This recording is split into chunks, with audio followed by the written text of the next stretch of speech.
Alors, j'ai un certain nombre de pouvoirs ce soir. Le premier, c'est Monsieur Boisseau qui donne pouvoir à Monsieur Sautreau. Monsieur Huget qui donne pouvoir à Madame Pacte-à-la-Faille. Madame Gaborio qui donne pouvoir à Monsieur Landais. Monsieur Mettet qui donne pouvoir à Madame Fardin. Bienvenue, bon retour Laurence. J'ai Monsieur Lesage qui donne pouvoir à Madame Sorin. Monsieur Charrier qui donne pouvoir à Monsieur Eudouin. Madame Bertrand qui donne pouvoir à Monsieur Charpentier. Madame Parpaillon qui donne pouvoir à Monsieur Bonin. Madame Le Goff qui donne pouvoir à Madame Thibault. Madame Beau qui donne pouvoir à Monsieur Gendronneau. Madame Aulneau qui donne pouvoir à Monsieur Berger. Monsieur Pelot qui donne pouvoir à Madame Peigné. Monsieur Gandriot qui donne pouvoir à Madame Hibert. Et enfin, Madame Denfer qui donne pouvoir à Madame Baudry. Alors, il nous faut un secrétaire de séance. Et je peux vous proposer ce soir Arnaud Bouger pour la ville de Luçon, Charlotte pour Puyraveau, ou alors Joe Alétru. Lequel d'entre vous? Charlotte? Ça te va? Super, merci Charlotte. Très bien. Alors, vous aviez donc le procès verbal de la séance du Conseil communautaire du 3 juillet dernier. Est-ce que vous aviez des observations à formuler sur cette adoption, cette approbation de procès verbal? Non? À ce moment-là, je vous propose de l'adopter. Des gens sont contre? S'abstiennent, merci.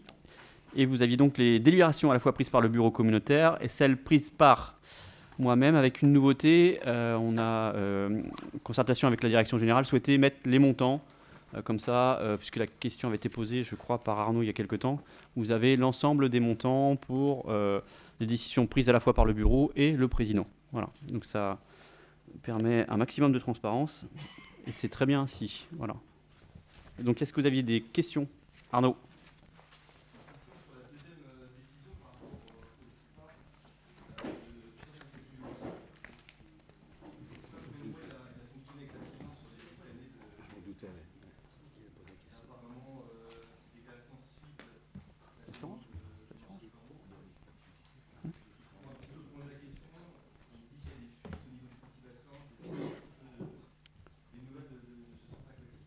Alors sur la partie SPA, on a une expertise judiciaire, donc si tu veux, on a une prise en charge par l'assurance.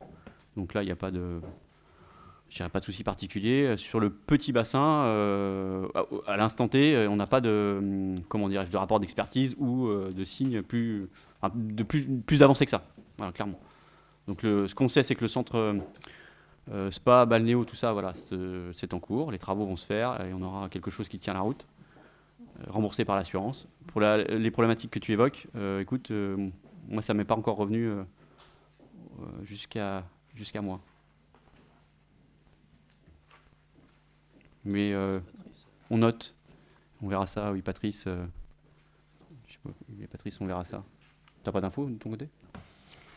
Bon, écoute, on revient vers toi pour cette question-là. Donc, est-ce que concernant donc ces délibérations prises par le bureau et le président, il y avait d'autres observations? Non? Alors je vous propose de démarrer sans plus tarder l'ordre du jour. Et le premier point, ça va être l'installation d'un nouveau conseiller communautaire. Madame Marie-Thérèse Guinaud, conseillère communautaire de Saint-Jean-d'Hermine, a démissionné de son mandat donc, de conseillère municipale. De fait, elle perd son mandat de conseillère communautaire. Et donc, il faut procéder à l'installation de Madame Virginie Brunet, en qualité de conseillère communautaire, qu'on salue. Bonsoir, bienvenue. Bienvenue. Tout le monde, ouais, c'est bon, vous avez vu, super. Donc simplement, en fait, on acte l'installation pour ce qui vous concerne. Voilà. Alors, délibération suivante, elle concerne, là aussi, c'est l'approbation du rapport d'activité. Donc vous aurez dans vos mairies ce rapport d'activité que vous soumettrez à vos conseils municipaux. C'est un document très bien travaillé. Je profite pour saluer les services communication. On a essayé de faire quelque chose d'un peu plus concis que les années précédentes, mais c'est un document qui fait quand même une 50aine de pages, extrêmement riche en termes d'informations. Donc pour celles et ceux qui n'ont pas encore eu l'opportunité de le lire complètement, je vous invite à le faire. Moi, je vais rapidement vous dresser les points qui me semblaient importants d'évoquer sur cet exercice 24.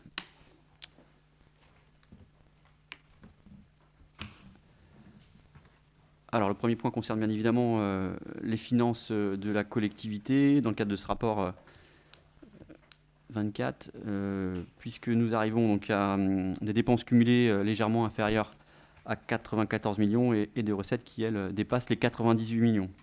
En fonctionnement, on a un résultat positif cumulé de plus de 10 millions et demi d'euros et nous avions un besoin d'investissement de 4,6 millions. Donc une épargne nette qui augmente sensiblement par rapport à l'exercice antérieur, puisqu'on est à plus de 6,1 millions d'épargne nette et un encours de dette qui continue à baisser et qui représente 501 euros par habitant au 31 décembre 2024.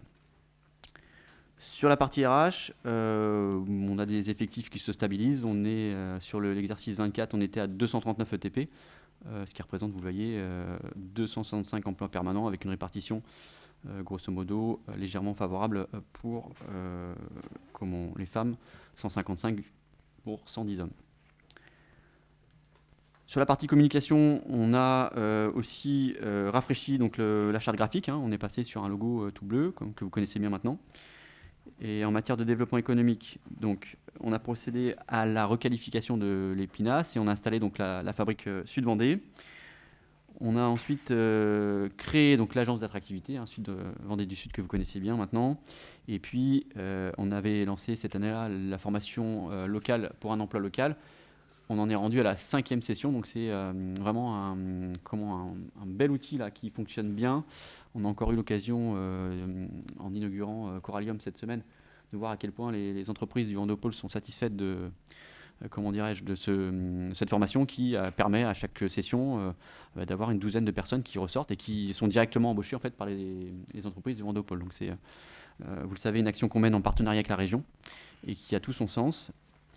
Vous dire également que nous avons vendu en 24 6 terrains, ce qui représentait donc 7 hectares et 5 ventes de bâtiments.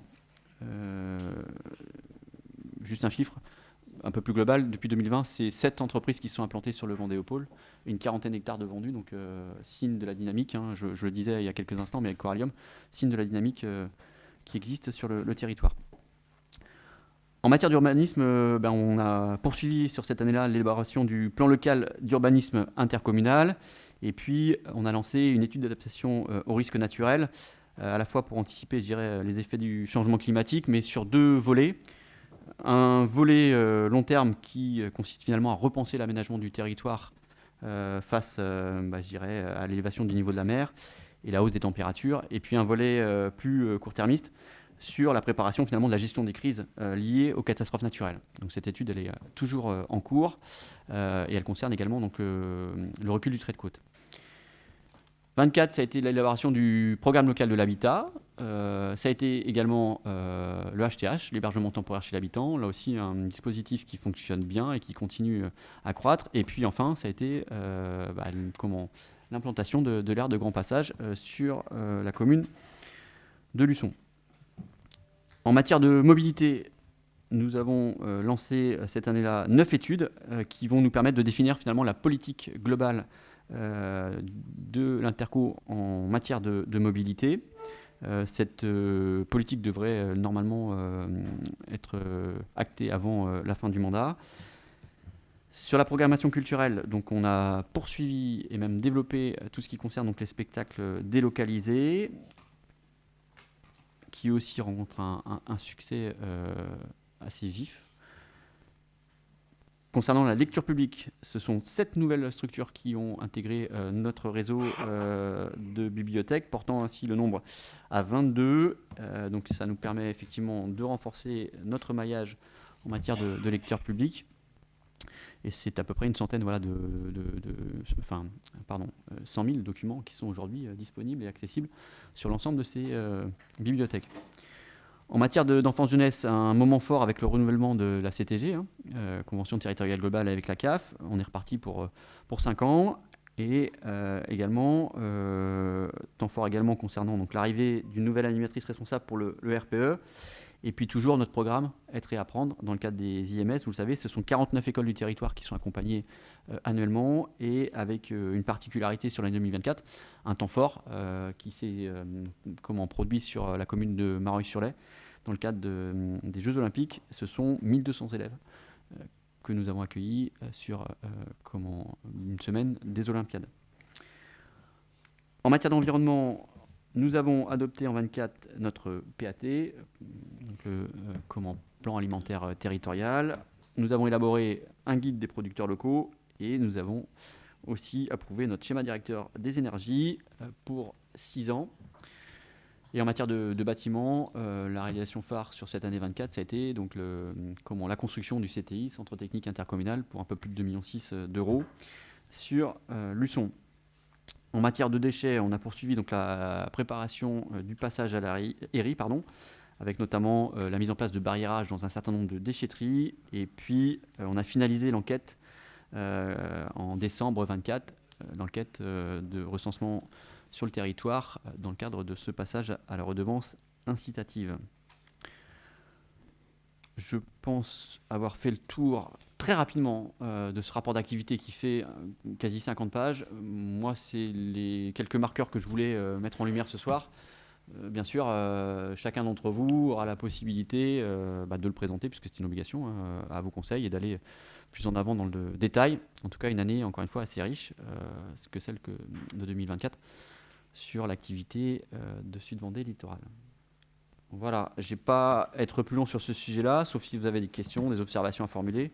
Auquel cas, je vous invite à prendre la parole. Oui, Gérard. Avec plaisir. Alors après, oui, bien sûr. Par contre, moi j'ai fait un choix, hein, j'ai fait un arbitrage, je n'ai pas tout présenté, mais on pourra vous envoyer celui-ci si vous... Ok, très bien, pas de souci, on prend note. Donc si vous êtes... Oui, ok, on vous enverra la totalité, pas de souci. Non. Ah, pardon. Ok. Ok.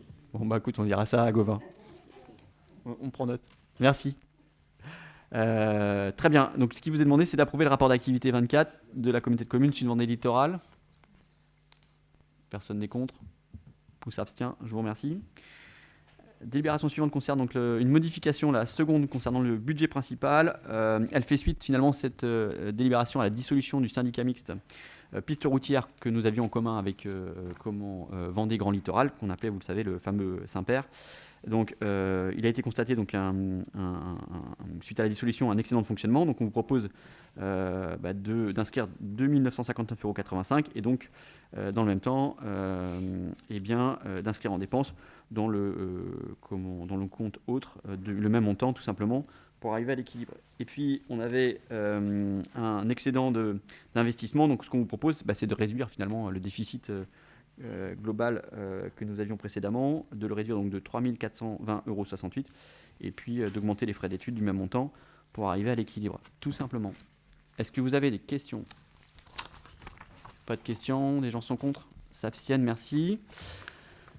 Décision modificative concernant donc le budget 703, atelier relais. Donc là, on est sur des opérations d'ordre. Simplement, il nous faut ajuster les crédits pour finalement constater des quotes-parts de subvention. Donc les montants, vous le voyez en fonctionnement, on est sur 10 500 € et on est forcément sur les mêmes montants en investissement, tout simplement. Est-ce qu'il y a des questions par rapport à ça? Pas de questions, des gens sont contre, s'abstiennent, merci. Sur le 718, le SPIC, assainissement, même principe, on est sur des opérations d'ordre. Là, du coup, on est sur des ajustements de crédit pour la dotation d'amortissement des charges financières. Donc, on est sur 5 500 € en dépenses et on propose en fait de réduire le montant des dépenses imprévues pour arriver à l'équilibre. Et du coup, en investissement, puisque on a la bascule, simplement, on augmente les comptes autres. Les questions ? Pas de questions, les gens sont contre, s'abstiennent, je vous remercie. Et je laisse la main à Arnaud.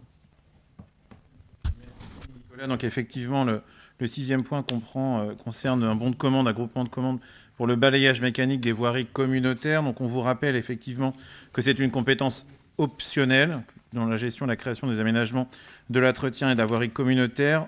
Donc, dans le cadre de la mutualisation, donc, on a effectivement travaillé avec l'ensemble des différentes communes. 28 communes ont effectivement répondu. Donc, le balayage de celle-ci étant considéré comme accessoire à cette compétence et revenant à la fois du fait à la communauté de communes et que toutes les autres voiries, on vous le précise, le balayage est à la charge des communes. Donc, dans ce cadre-là, la communauté de communes a souhaité mettre en œuvre un groupement de commandes avec les communes membres volontaires concernant la réalisation de ces prestations de balayage mécanique des voiries, que la valeur estimée est hors taxe de besoin et qu'elle est supérieure aux différents seuils. Et effectivement, on vous dit qu'il y a une passation qui a été choisie avec les procédures d'appel d'offres qui ont été soumises à la disposition du Code de la commande publique. On vous informe que l'accord cadre d'un bon de commande relatif aux prestations de balayage mécanique des voiries communautaires a été lancé sous forme d'un groupement de commandes en procédure d'appel d'offres ouvert conformément à la commande publique. On vous précise que c'est pour la durée d'une année, qu'on pourra la reconduire 3 fois et que le marché ne pourra pas excéder 4 années. Que l'accord cadre est passé sans minimum et avec un montant maximum annuel par commune. Donc, il sera exécuté au fur et à mesure de l'émission des bons de commande émis à chacune des communes membres du groupement. Vous retrouvez en annexe les 28 communes qui ont effectivement répondu à cette commande. On vous redit que les critères de choix, il y avait 50% qui correspondaient au prix de la prestation et 50% pour la valeur technique.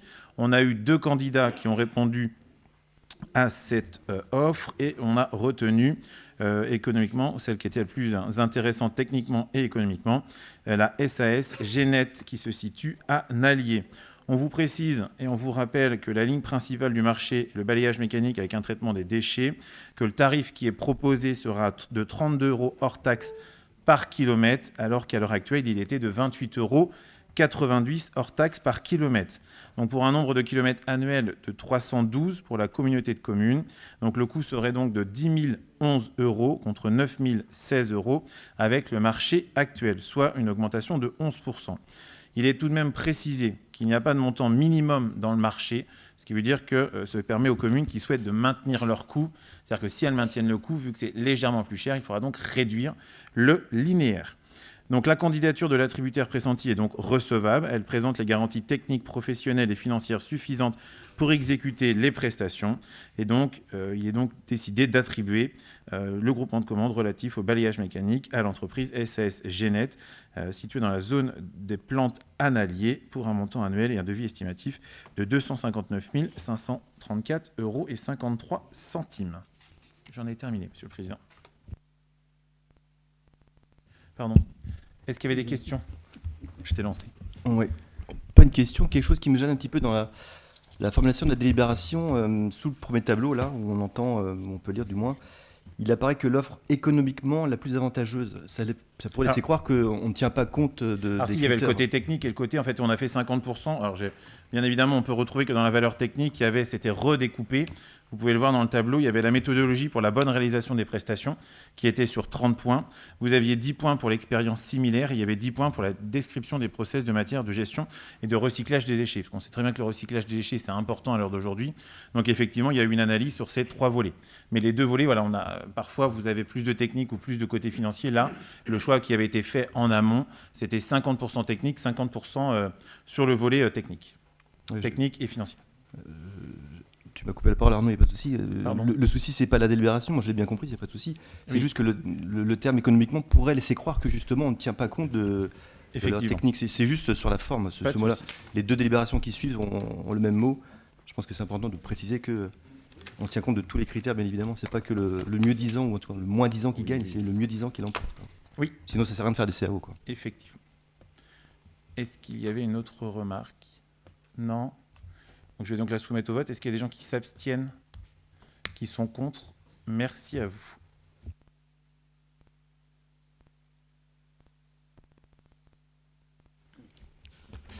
Donc le point 7, donc gestion des aires d'accueil intercommunales des gens du voyage, donc de la communauté de communes. Et donc il s'agit de renouveler le marché là, de suivi de l'aire de grand passage, tout simplement.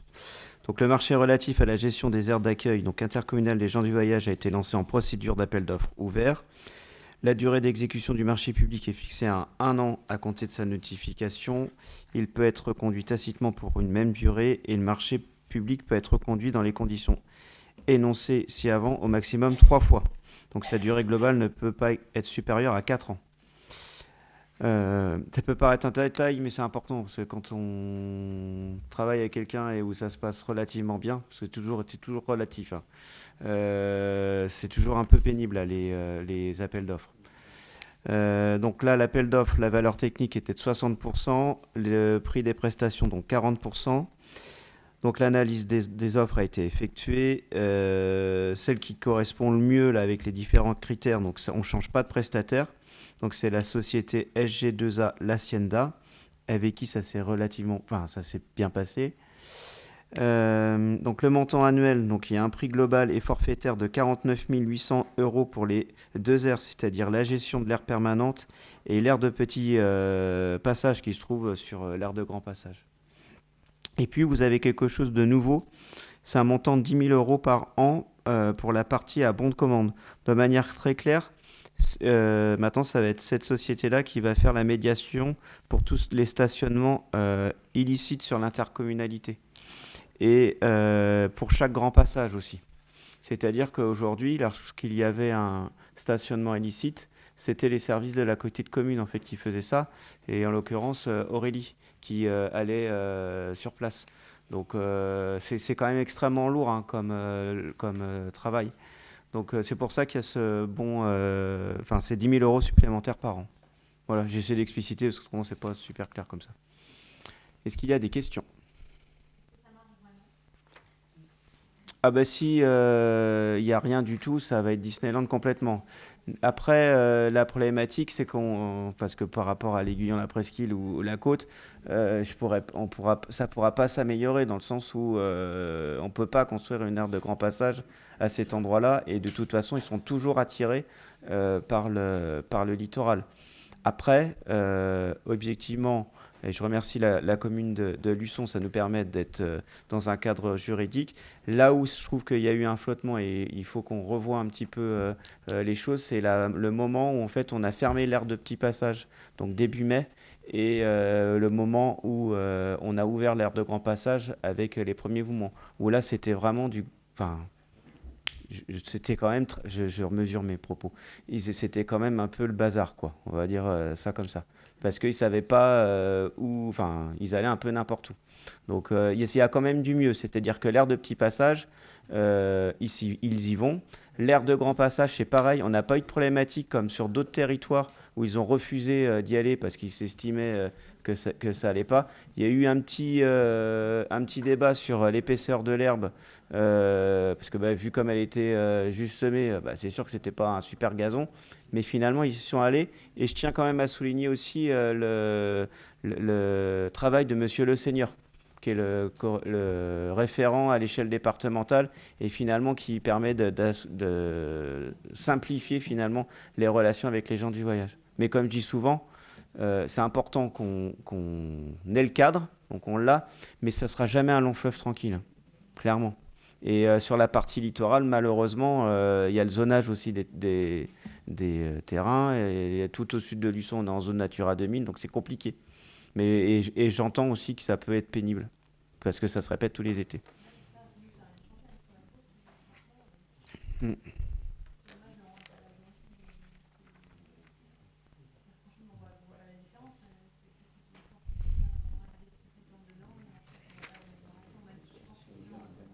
C'est plus sur une partie de l'intercommunalité, ça s'est réglé.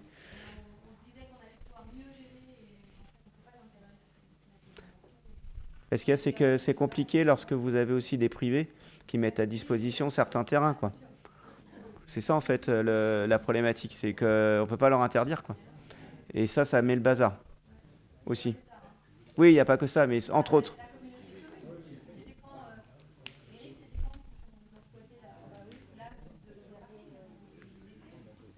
C'était la période de flottement dont a parlé Philippe.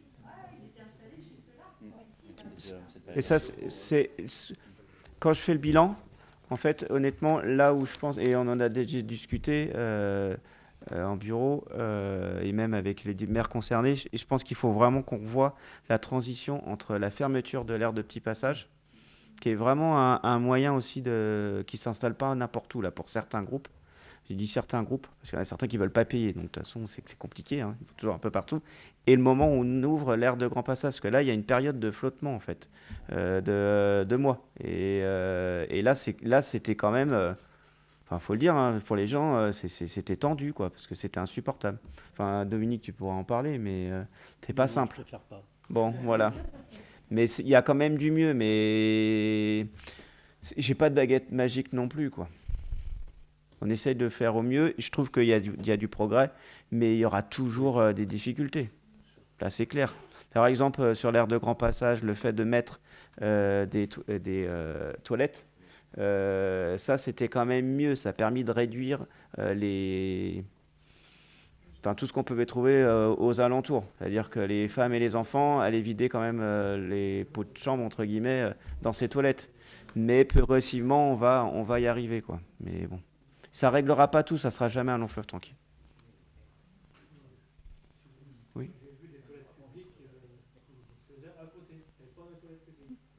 Oui, mais après, oui, j'entends. Hein.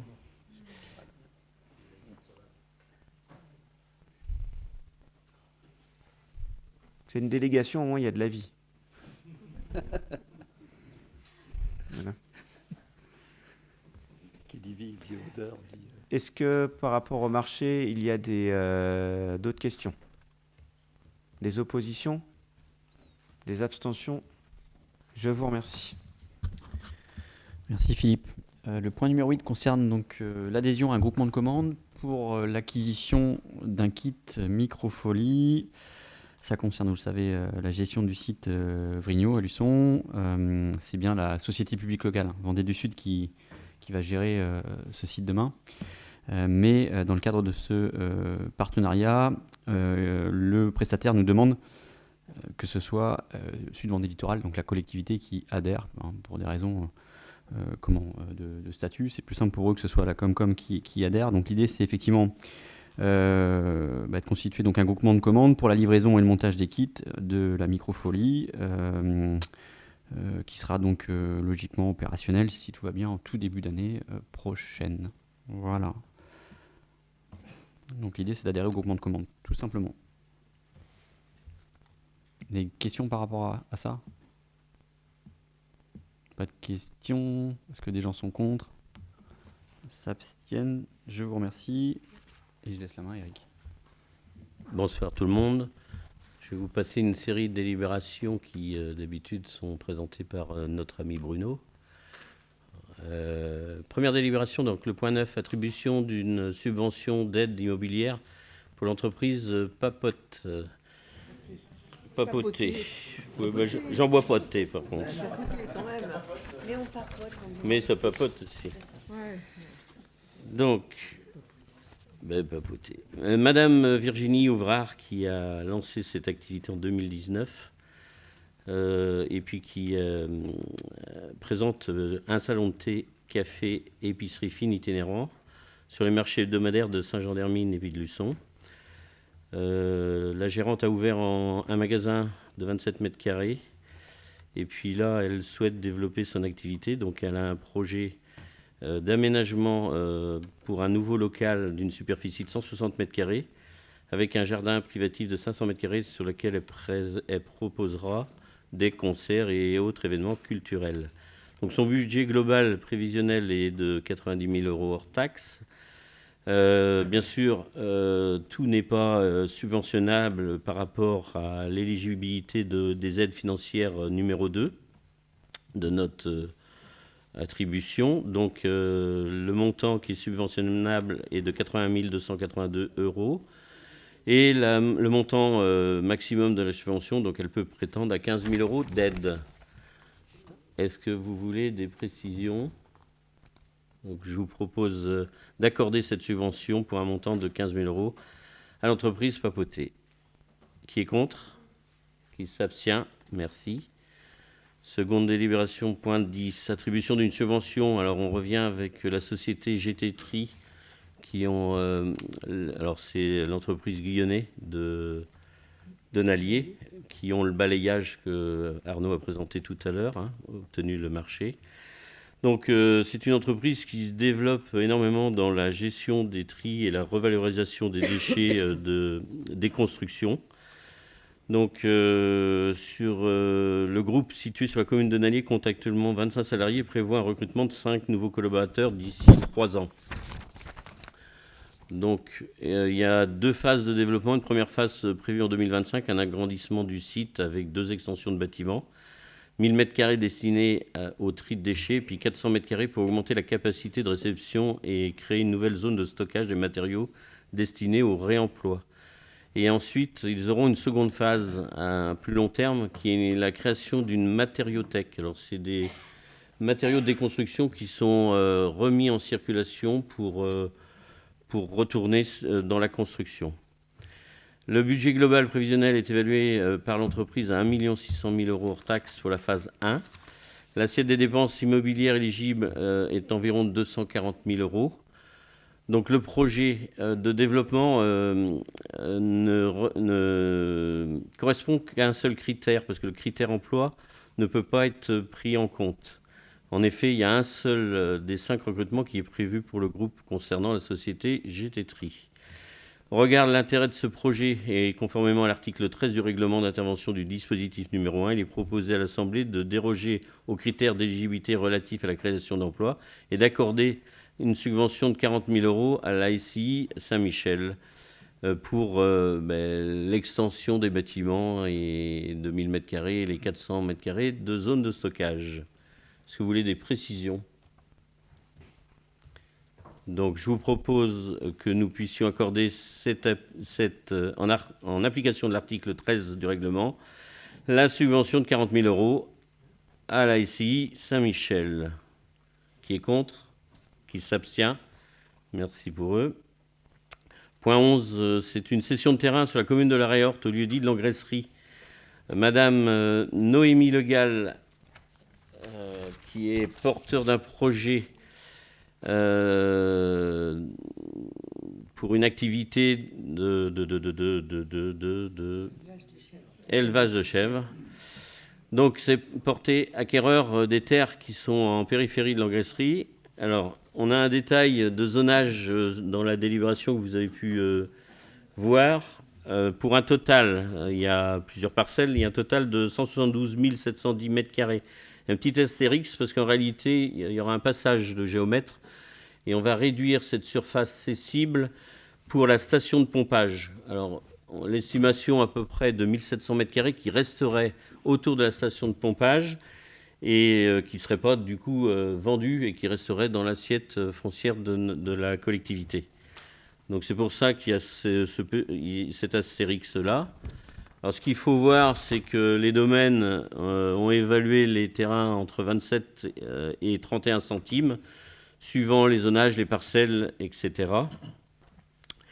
Donc vous avez l'ensemble des parcelles avec les prix unitaires affectés, suivant les terrains.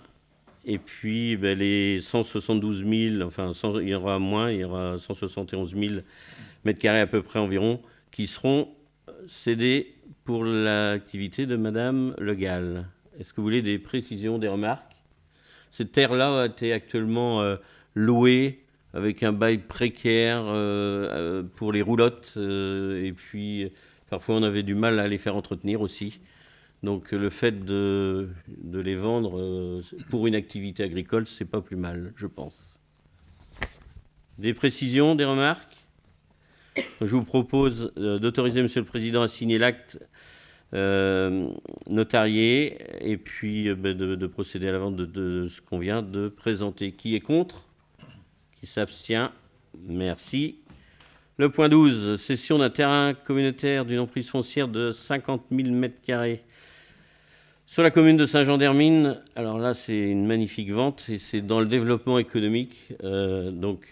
C'est pour la société Katana Group qui est basée à Maran et qui nous loue un bâtiment qu'on avait gardé au Vendéopole, qui leur sert depuis 1 an ou 1 an et demi pour le développement et la recherche. Donc ils ont trouvé le site agréable Et moralité, le fait de leur avoir mis à disposition et loué ce bâtiment, ils veulent s'installer chez nous, au Vendée-au-Pôle. Alors c'est quand même une vente très importante pour le développement de notre territoire et qui apportera également, je pense, de l'emploi. Donc les 50 000 mètres carrés, font partie d'une parcelle, c'est de la division de deux parcelles, pardon, la YT 7 et la 28. Ces deux parcelles ont des superficies de 90 438 mètres carrés pour la première et 170 219 mètres carrés pour la seconde. Donc on empiète de 50 000 mètres carrés et le tarif de vente est de 25 € hors taxe du mètre carré. Donc il y a bien évidemment pour cette cession tout un tas de modalités avec des délais maximaux de 6 mois comptés des caractères exécuteurs de la présente délibération. Un compromis de vente sera établi par un notaire dans un délai de 3 mois. Le compromis de vente portera les mentions de conditions suspensives des droits communs. L'acte de vente devant le notaire devra intervenir dans un délai maximal de 3 mois. Et puis l'acquéreur, lui, s'obligera dans un délai de 36 mois à compter de la signature de l'acte aux travaux de construction du bâtiment qui viendra, bâtiment d'exploitation, sur ce site. Donc, vous avez fait la multiplication, ça représente 1 250 000 € hors taxe, c'est pas neutre. Donc, est-ce que vous voulez des précisions, des remarques ? Tu l'as dit, mais moi je me permets d'insister, c'est sur la stratégie menée par l'équipe du pôle de développement éco, dont il faut vraiment se féliciter et se réjouir parce que il y a un très gros travail qui est fait depuis un certain nombre d'années et la stratégie d'aller mettre à disposition des ateliers relais pour capter des entreprises exogènes, ça paie. Et ça, c'est vraiment une stratégie défendue par l'équipe dont il faut se réjouir aujourd'hui parce que Katana, c'est un très très beau groupe et qui a de belles ambitions dans les années à venir. Donc Bruno n'est pas là, mais je le félicite comme les équipes. Cette semaine, encore une fois, on a inauguré Corallium, vous avez Biofib, quand vous allez aujourd'hui sur le Vendée-au-Pôle, Exia, pardon l'expression, mais ça a de la gueule, quoi. Donc, et ça, c'est le travail de fond fait par les équipes, donc moi, je leur adresse un grand bravo. Voilà. Donc, on va passer, s'il n'y a pas de questions, remarques, je vous propose d'acter cette magnifique délibération, puis de céder une emprise foncière de 50 000 m² à la société AP Yacht, je ne sais pas comment on dit, bref. Conception.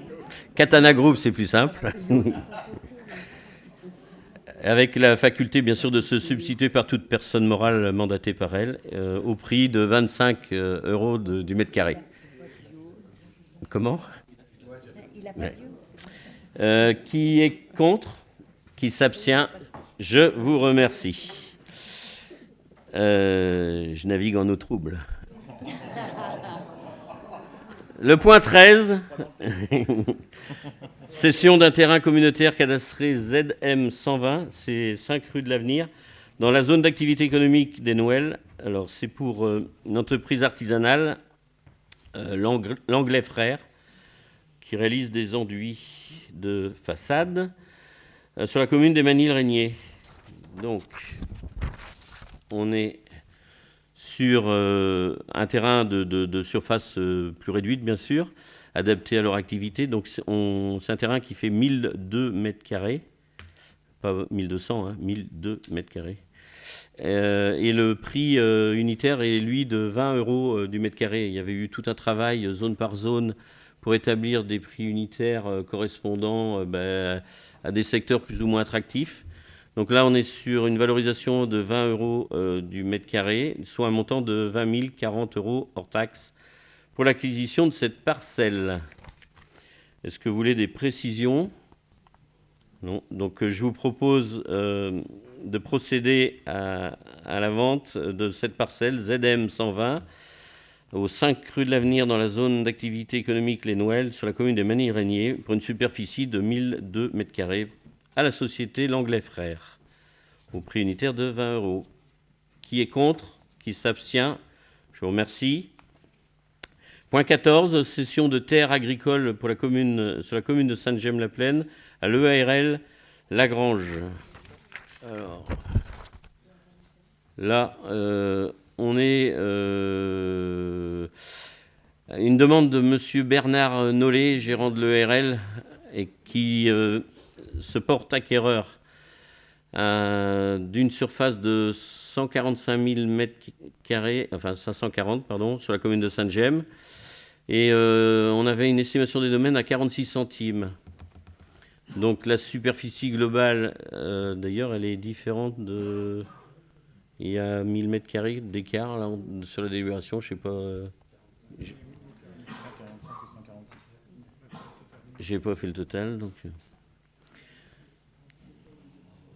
il faudra corriger la délibération d'un côté ou de l'autre. Donc c'est 146 540 m² la prise de... Donc il vous est proposé de céder à l'ERL Lagrange au prix de 46 centimes le mètre carré pour un montant global arrondi de 67 400 € hors taxe. Ces parcelles qui sont la YO 48, la 49, la YP 139 et la YR 58 sur la commune de Sainte-Gemme-la-Plaine. Y a-t-il des remarques, des précisions? Il est fermé en place aujourd'hui ou pas? Très bonne question. Quelqu'un peut le préciser, répondre? Hein?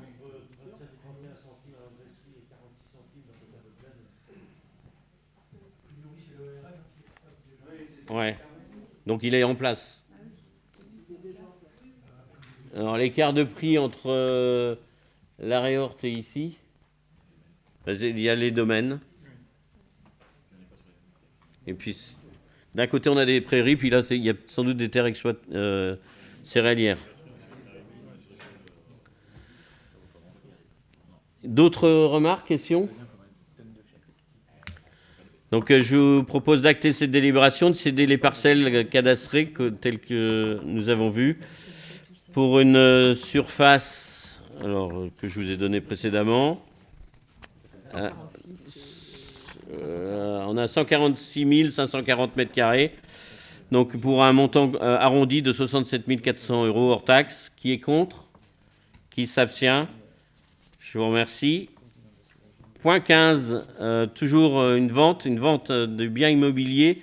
5 rue Hervé de Mareuil, sur la commune de Mareuil-sur-l'Est. C'est l'ancien siège de la Comcom qui ensuite est passé siège du syndicat mixte Bassin du Lait, qui est un bâtiment enclavé, pas très accessible, une maison d'habitation qui avait été transformée en bureau et qui est proposée à la vente. Et puis il y a un acquéreur. Donc il y a une offre qui a été présentée par monsieur Jean-Yves Doyen et madame Anne-Marie Lautissier en vue d'acquérir la propriété au prix de 157 000 €. Alors il y avait alors là aussi France Domaine, ils se sont lâchés. Première estimation de 2019 à 53 000 €. Et puis révision de l'estimation le 3 janvier 2025 pour 220 000 €. Donc, on peut appeler ça le grand écart. Donc, secteur très dynamique, Mareuil, a priori. Donc on était... le bâtiment fait une superficie... Enfin, la parcelle doit faire 750 m². Et puis, le bâtiment fait 213 m². Bon, on est sur un bâtiment qui est vieillissant, énergivore. On peut appeler ça une passoire thermique, avec des couvertures et puis des fuites un peu partout. Donc ce n'est pas un bâtiment très correct en termes de qualité. Donc, il est précisé l'offre comprend un prix de 150 000 revenant vendeur et puis un montant de 7 000 € d'honoraires pour la négociation. Et la négociation, c'est l'agence immobilière Philippe Brochard qui l'a menée. Donc, est-ce que vous voulez des précisions? Donc, je vous propose d'acter cette vente, désaffecter déjà du domaine public le bien cadastré, justifié par l'interruption dans ces domaines de toute mission de service public et par la fermeture de ces derniers, d'approuver son déclassement en domaine public intercommunal pour le faire entrer dans le domaine privé intercommunal, comme ça il deviendra accessible. Et puis d'acter la vente donc, au profit de monsieur Jean-Yves Doyen et madame Anne-Marie Lotissier au prix de 150 000 €, étant précisé que les honoraires de négociation d'un montant de 7 000 et les frais de notaire sont à la charge de l'acquéreur. D'autoriser, Monsieur le Président, à signer l'acte. Qui est contre? Qui s'abstient? Je vous remercie. Mon liquide j'allais dire des nanars, des vieux bâtiments qui nous coûtaient, et puis ça épure la propriété de l'Interco. Point 16, acquisition d'une emprise foncière détachée de la parcelle cadastrée section E. Donc là, nous sommes à Luçon, près des Maréchals. C'est destiné à la fourrière animale. C'est une autorisation de signature. Donc la communauté de communes a souhaité faire l'acquisition d'une emprise foncière à détacher d'un terrain attenant aux équipements actuels de la fourrière animale. Cet espace sera destiné à la construction d'une châterie d'espace de stationnement supplémentaire. La présente acquisition concerne plus précisément une superficie de 1297 mètres carrés. C'est un détachement de la parcelle 244 section E qui, elle, fait une superficie de 10 500 mètres carrés. Donc, l'emprise, alors après échange avec la commune de Luçon, il est proposé à l'Assemblée d'acheter la dite emprise foncière au prix de 250 € hors taxe, étant précisé qu'une part des frais notariés et des frais de géomètre seront à la charge de la communauté de communes, et d'autre part que la division parcellaire en cours établira de manière précise la superficie acquise. On est sur des surfaces approximatives pour l'instant. Est-ce que vous voulez des précisions? Donc je vous propose d'acquérir auprès de la commune de Luçon l'emprise foncière de 1297 mètres carrés au prix de 250 € hors taxe. Qui est contre? Qui s'abstient? Merci. Et le point 17, alors là je suis pas un peu moins à l'aise, donc Nicolas tu m'aideras si je bug. C'est une levée d'option d'achat au terme d'un contrat de crédit-bail entre la communauté de communes et les Amis de la Solidarité.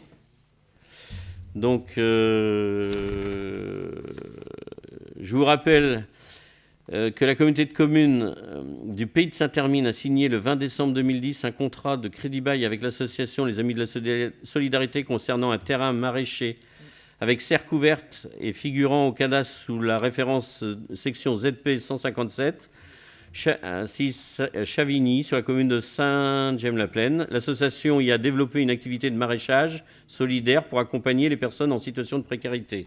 Aujourd'hui, le terrain abrite 2 serres de plus de 3000 m² chacune, un hangar ainsi que 2 modulaires, mobil-home de convivialité, WC, sanitaire, vestiaire. Donc, il faut lever et régulariser la vente du bien du contrat de crédit-bail au profit de l'association Les Amis de la Solidarité, moyennant un prix de cession égal à la valeur résiduelle figurant au tableau financier annexé, soit une valeur résiduelle nulle, sous réserve des crédits preneurs ayant satisfait à toutes les obligations prévues au contrat, notamment du paiement des loyers, charges, impôts et taxes, s'il y a lieu. Si vous avez des questions, c'est Nicolas qui répond. Il n'y a pas de questions? Bon, ça, c'était une volonté du Pays de Saint-Hermine. C'était acté qu'effectivement, à l'issue du crédit-bail, ce sera la valeur comptable, donc on doit dire 0. Mais il y a quand même un sujet, parce qu'on avait une grosse difficulté, je le dis, mais à assurer en fait ces bâtiments, parce qu'on n'avait plus d'assureurs aujourd'hui qui voulaient nous accompagner. C'est des serres avec les aléas climatiques. À chaque fois, c'était la croix et la bannière pour trouver des assurances. Et quand on en trouvait, c'était vraiment à des prix exorbitants. Donc là, du coup, finalement, le fait que ça s'arrête, moi je le dis, pour nous, c'est plutôt une bonne chose. Vas-y, fais voter, je t'en prie. J'avais rangé les billes, moi. Donc, s'il n'y a pas d'autres précisions, je vous propose de régulariser la vente du bien, tel que ça a été exposé et expliqué par Nicolas. Qui est contre? Qui s'abstient? Je vous remercie. Je te remercie, Eric, parce qu'il y avait un certain nombre de délibérations, et c'est vrai qu'en l'absence de Bruno, j'étais censé les présenter, mais ça faisait beaucoup. Je sais que vous aimez bien quand je présente à la fois les finances, les fonds de concours, mais merci, Eric, parce que l'exercice n'était pas facile et tu t'en es très bien sorti. Ouais. Avec plaisir. Merci.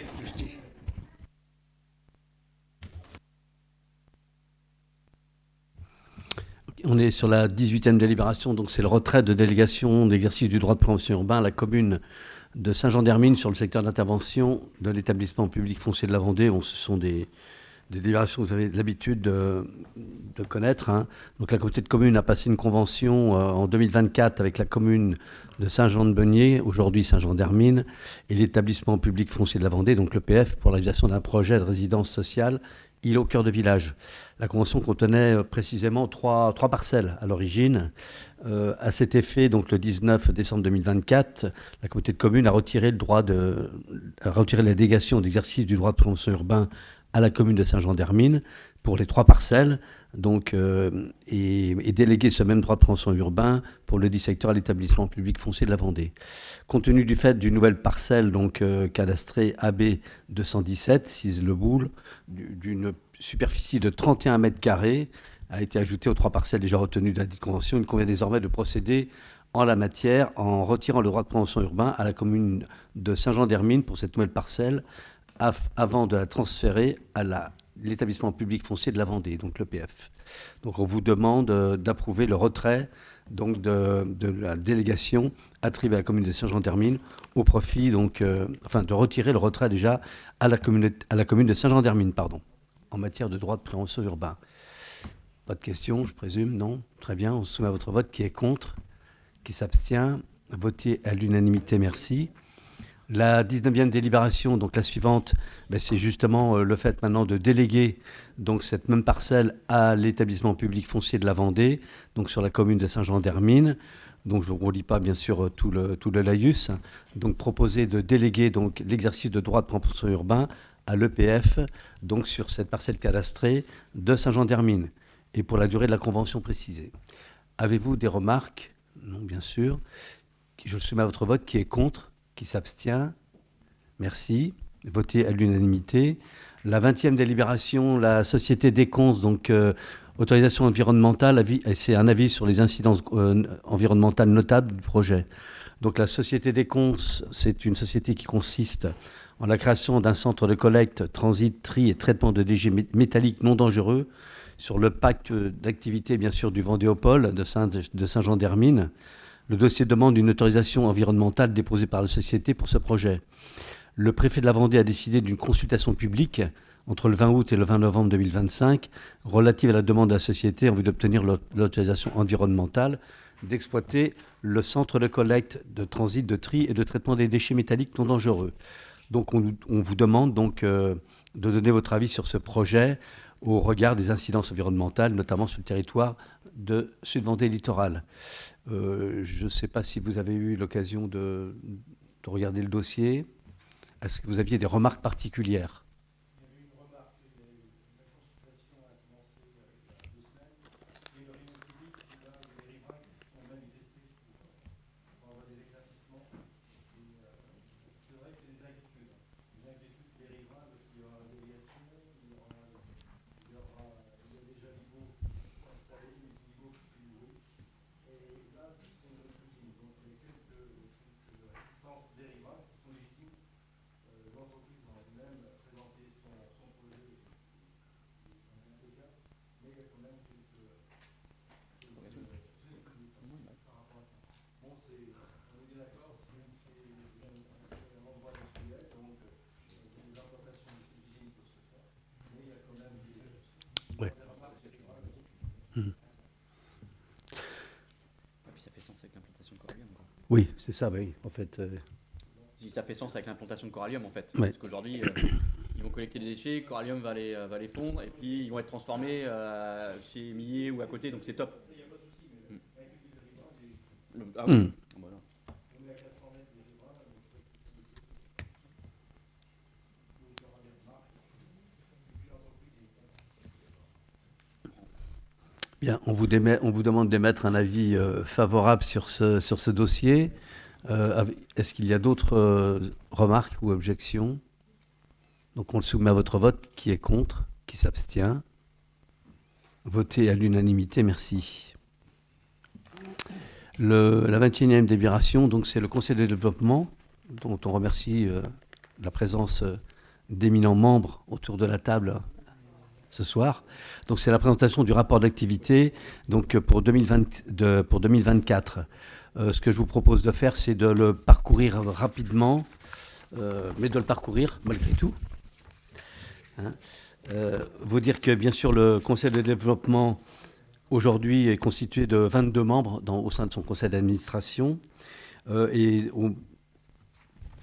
La composition du bureau, par contre, donc, il y a un président qui est M. Jacques Corbin, qui est présent ce soir, et également 4 vice-présidents. Le CODEV fonctionne, bien sûr, avec des commissions.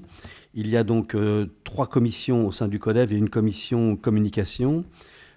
La première commission, c'est celle qui est liée au développement durable, dans lequel on va trouver, bien sûr, le PCAET, le PAT, le plan déchets.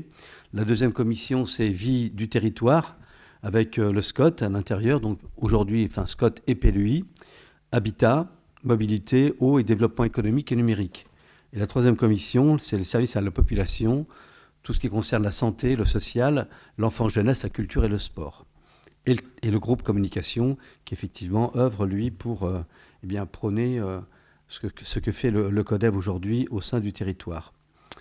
La coordination du Conseil de développement est assurée par un agent de la communauté de communes, Nicolas Solier, qui est régulièrement remercié pour effectivement le travail qu'il produit. Les travaux du groupe de travail en 2024, donc il y a eu 11 groupes de travail qui se sont réunis tout au long de l'année. Je vais brosser rapidement pour chaque groupe de travail ce qui a été fait. Dans le cadre de la communication, ils ont travaillé sur 3 axes de développement, principalement se définir, donc définir l'identité du CODEV, exister en s'appuyant sur une charte graphique et se déployer en diffusant bien sûr des messages et promouvoir les actions donc, du CODEV sur le territoire. Cela s'est traduit par un travail avec également une agence qui s'appelle Morgane, qui a soutenu donc, effectivement ce travail, et elle a débouché tout naturellement sur la mise en place d'un logo. Un logo, donc un logotype qui évoque le concept de collectif de ce que veut représenter le CODEV, avec l'ouverture sur le territoire et ses habitants, et également le CODEV qui est un lieu de débat. Voilà, donc vous connaissez le logo, je crois que vous l'avez tous vu, notamment à travers les différents documents qui sont proposés. Sur la première commission, le développement durable, dans le cadre du plan climat, air, énergie territoriale, donc le PCAET, le groupe de travail donc, a constitué à 29 reprises cette année donc, un travail collectif lors de réunions, d'ateliers, de visites d'entreprise, de copies, de préparation, etc. Il a également, ce qu'il faut retenir pour l'année 2024, c'est qu'il y a eu 4 journées en atelier donc, de transition écologique et sociétale sur la question comment transformer les modes de vie et plus particulièrement sur les ressources végétales, comment réduire et comment transformer les déchets vers en une ressource végétale. Plusieurs journées d'organisation et de participation à la quinzaine des initiatives également ont été faites autour de la thématique de l'eau du 19 avril au 7 mai 2024, avec une quinzaine donc, sur ce bilan qui a été très positive. Le lancement également des projets donc, ENR citoyenne en partenariat avec Sud Vendée Littoral et le CIDEV, et Récit Élise, ce projet donc, qui consisterait à aider la mise en route d'une association pour le développement des projets ENR citoyens sur le territoire de Sud-Vendée littoral, avec 2 actes prioritaires. Le premier sur la pose de panneaux voltaïques chez les particuliers et le second sur les projets ENR plus importants en photovoltaïque et éolien. Il y a eu des réunions qui ont été faites dans ce domaine. Concernant le PAT, donc, le Conseil de développement a poursuivi sa participation donc, sur le travail qui est déjà engagé autour donc, du projet alimentaire, en accord bien sûr et en collaboration avec les élus. Le groupe de travail a pour mission principale, pour la suite de ses travaux à venir, d'assurer le suivi et la mise en œuvre du PAT sur le Sud-Vendée littoral. Concernant le plan déchets, les représentants du groupe de travail ont participé à toutes les réunions de la commission de la commission politique déchets de Sud-Vendée littoral. Le CODEV est très actif et force de proposition lors et des visites d'entreprises ont été organisées. Le CODEV a découvert la start-up notamment néolithique qui se situe près d'Angers. cette start-up qui transforme en granulate les refus de tri des ordures ménagères pour les transformer donc sur la fabrication, notamment donc, de béton sur les structures existantes. Le CODEV a également découvert une autre start-up qui s'appelle Allegina, donc au Paris-sur-Vie. Cette dernière permet la transformation donc effectivement des coquilles d'huîtres, notamment dans le domaine de la porcelaine, et également des substrats pour les toitures végétalisées, et aussi la pose d'éléments préfabriqués drainants comme les pavés, les dalles et les bordures. Voilà, donc des structures très intéressantes qui effectivement transforment tous nos déchets.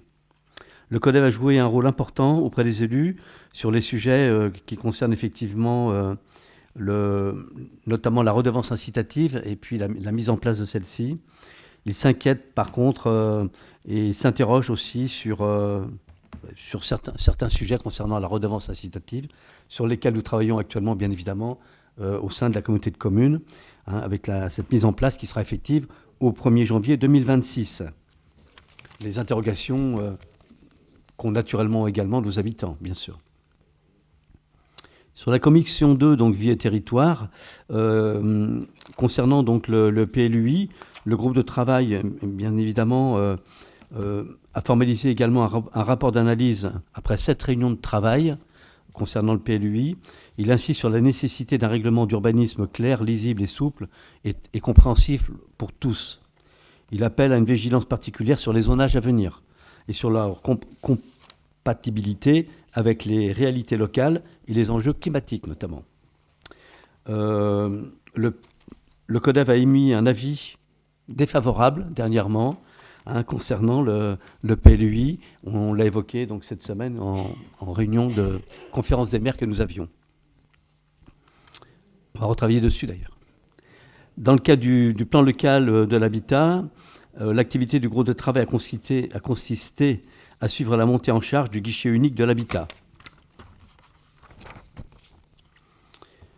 Bien que les études aient démarré en 2025 pour l'assainissement, le CODEV n'a pas souhaité traiter sur ce sujet avant le transfert officiel de ladite compétence à compter du 1er janvier 2026. En conclusion, le groupe de travail restera attentif, bien sûr, à l'exécution donc du plan local d'urbanisme et puis également sur le transfert de ladite compétence de l'assainissement. En ce qui concerne les mobilités, bien évidemment, il y a trois directions qui sont définies auprès du CODEV. C'est celle qui concerne le désenclavement ferroviaire, le désenclavement routier et puis l'organisation des mobilités. Concernant le désenclavement ferroviaire, le CODEV fait savoir qu'ils sont un peu déçus qu'effectivement les haltes n'aient pas pu être mises en place comme on le souhaitait sur le sud Vendée notamment. Et puis, bien évidemment, le CODEV souhaiterait que le RER métropolitain puisse effectivement se développer davantage sur notre ligne. L'Intercodev du pôle métropolitain préconise de reprendre les initiatives pour que la collaboration également entre les deux régions, donc Nouvelle-Aquitaine et Pays de la Loire, soit rétablie et que le dossier de la desserte TER soit élargi et donc réétudié. Concernant le désenclavement routier, le CODEV a bien noté qu'effectivement le contournement de Mareuil qui n'a plus de raison d'être, est une mauvaise nouvelle pour le suivant des littorales, malheureusement, car effectivement il y a un flux très important aujourd'hui sur cet axe et notamment également sur l'axe des Moutiers sur le Lay et sur Bournezeau. L'absence de fluidité entre Luçon et La Roche-sur-Yon est une inquiétude pour le CODEV. Le contournement de Saint-Jean-de-Benilly et de Sainte-Gemme-la-Plaine attire aussi leur attention. Ils souhaitent ardemment que la puissance publique accompagne toutes les activités économiques impactées et regroupées au sein de l'association Les Voies de la 137. Ensuite, concernant bien sûr les mobilités, le CODEV suit attentivement toutes les réunions donc, qui concernent les liaisons douces, le covoiturage, le recours au vélo, les petits trajets. hein, et il essaye d'apporter des solutions. Il pose aussi des questions sur savoir si les solutions que nous préconisons aujourd'hui dans le cadre de ce développement sont suffisantes et nécessaires pour permettre des liaisons intracommunautaires qu'il souhaiterait donc entre la ville-centre et les pôles d'appui. Voilà. Pour l'eau, travail de l'eau, autour de l'eau, il y a eu des conférences qui ont été menées sur l'eau, donc en Sud-Vendée littorale. La première consistait donc en la ressource de l'eau. Elle avait eu lieu, je pense, en 2023, je crois que c'était le 30 novembre. Hein, et donc on a parlé bien sûr de la rareté de l'eau, des parcours de l'eau sur le territoire. Les interventions des intervenants ont été très appréciées, notamment celle bien sûr de Jeanne, je crois qu'il est parti malheureusement, hein, qui parlait bien sûr des barrages sur le bocage, des transferts de l'eau, les réserves de substitution, les forages, etc. Le cheminement de l'eau aussi a été aussi apprécié et a permis aux gens de mieux comprendre ce qu'il était, donc, notamment dans le Marais et sur le débouché maritime. D'autres conférences sur la gestion de l'eau et les usages de l'eau ont eu lieu donc, en février 2024. Et puis, une troisième conférence a été faite à Saint-Hermine. Elle était axée, elle, sur la qualité de l'eau. Donc on remercie effectivement le CODEV d'avoir mené toutes ces conférences pour éclairer, bien sûr, les habitants. En ce qui concerne le service à la population, donc c'est la troisième commission. Sur le volet santé sociale, le contrat local de santé, donc le CLS, le CODEV a continué donc à travailler en partenariat avec le CLS sur les travaux en fonction des sollicitations de la communauté de communes. Pour la convention territoriale globale, donc celle-ci signée en 2019 est arrivée à son terme en 2024 et le CODEV a été mis à contribution pour l'élaboration de la nouvelle stratégie. En ce qui concerne les populations fragiles, le CODEV donc, a initié une étude sur ces populations dites fragiles et il a interpellé notamment différents CCAS donc, au cours de l'année 2024 et il devrait en ressortir des préconisations qui seront ensuite dirigées auprès des élus. Voilà ce que je voulais dire pour être assez concis sur la participation donc, du CODEV au sein de notre territoire, à savoir que le CODEV fait partie également donc, de la coordination nationale des conseils de développement au niveau national. Il y a 350 CODEV sur la France. Il y en a 129 qui font partie donc, du Conseil national de développement national.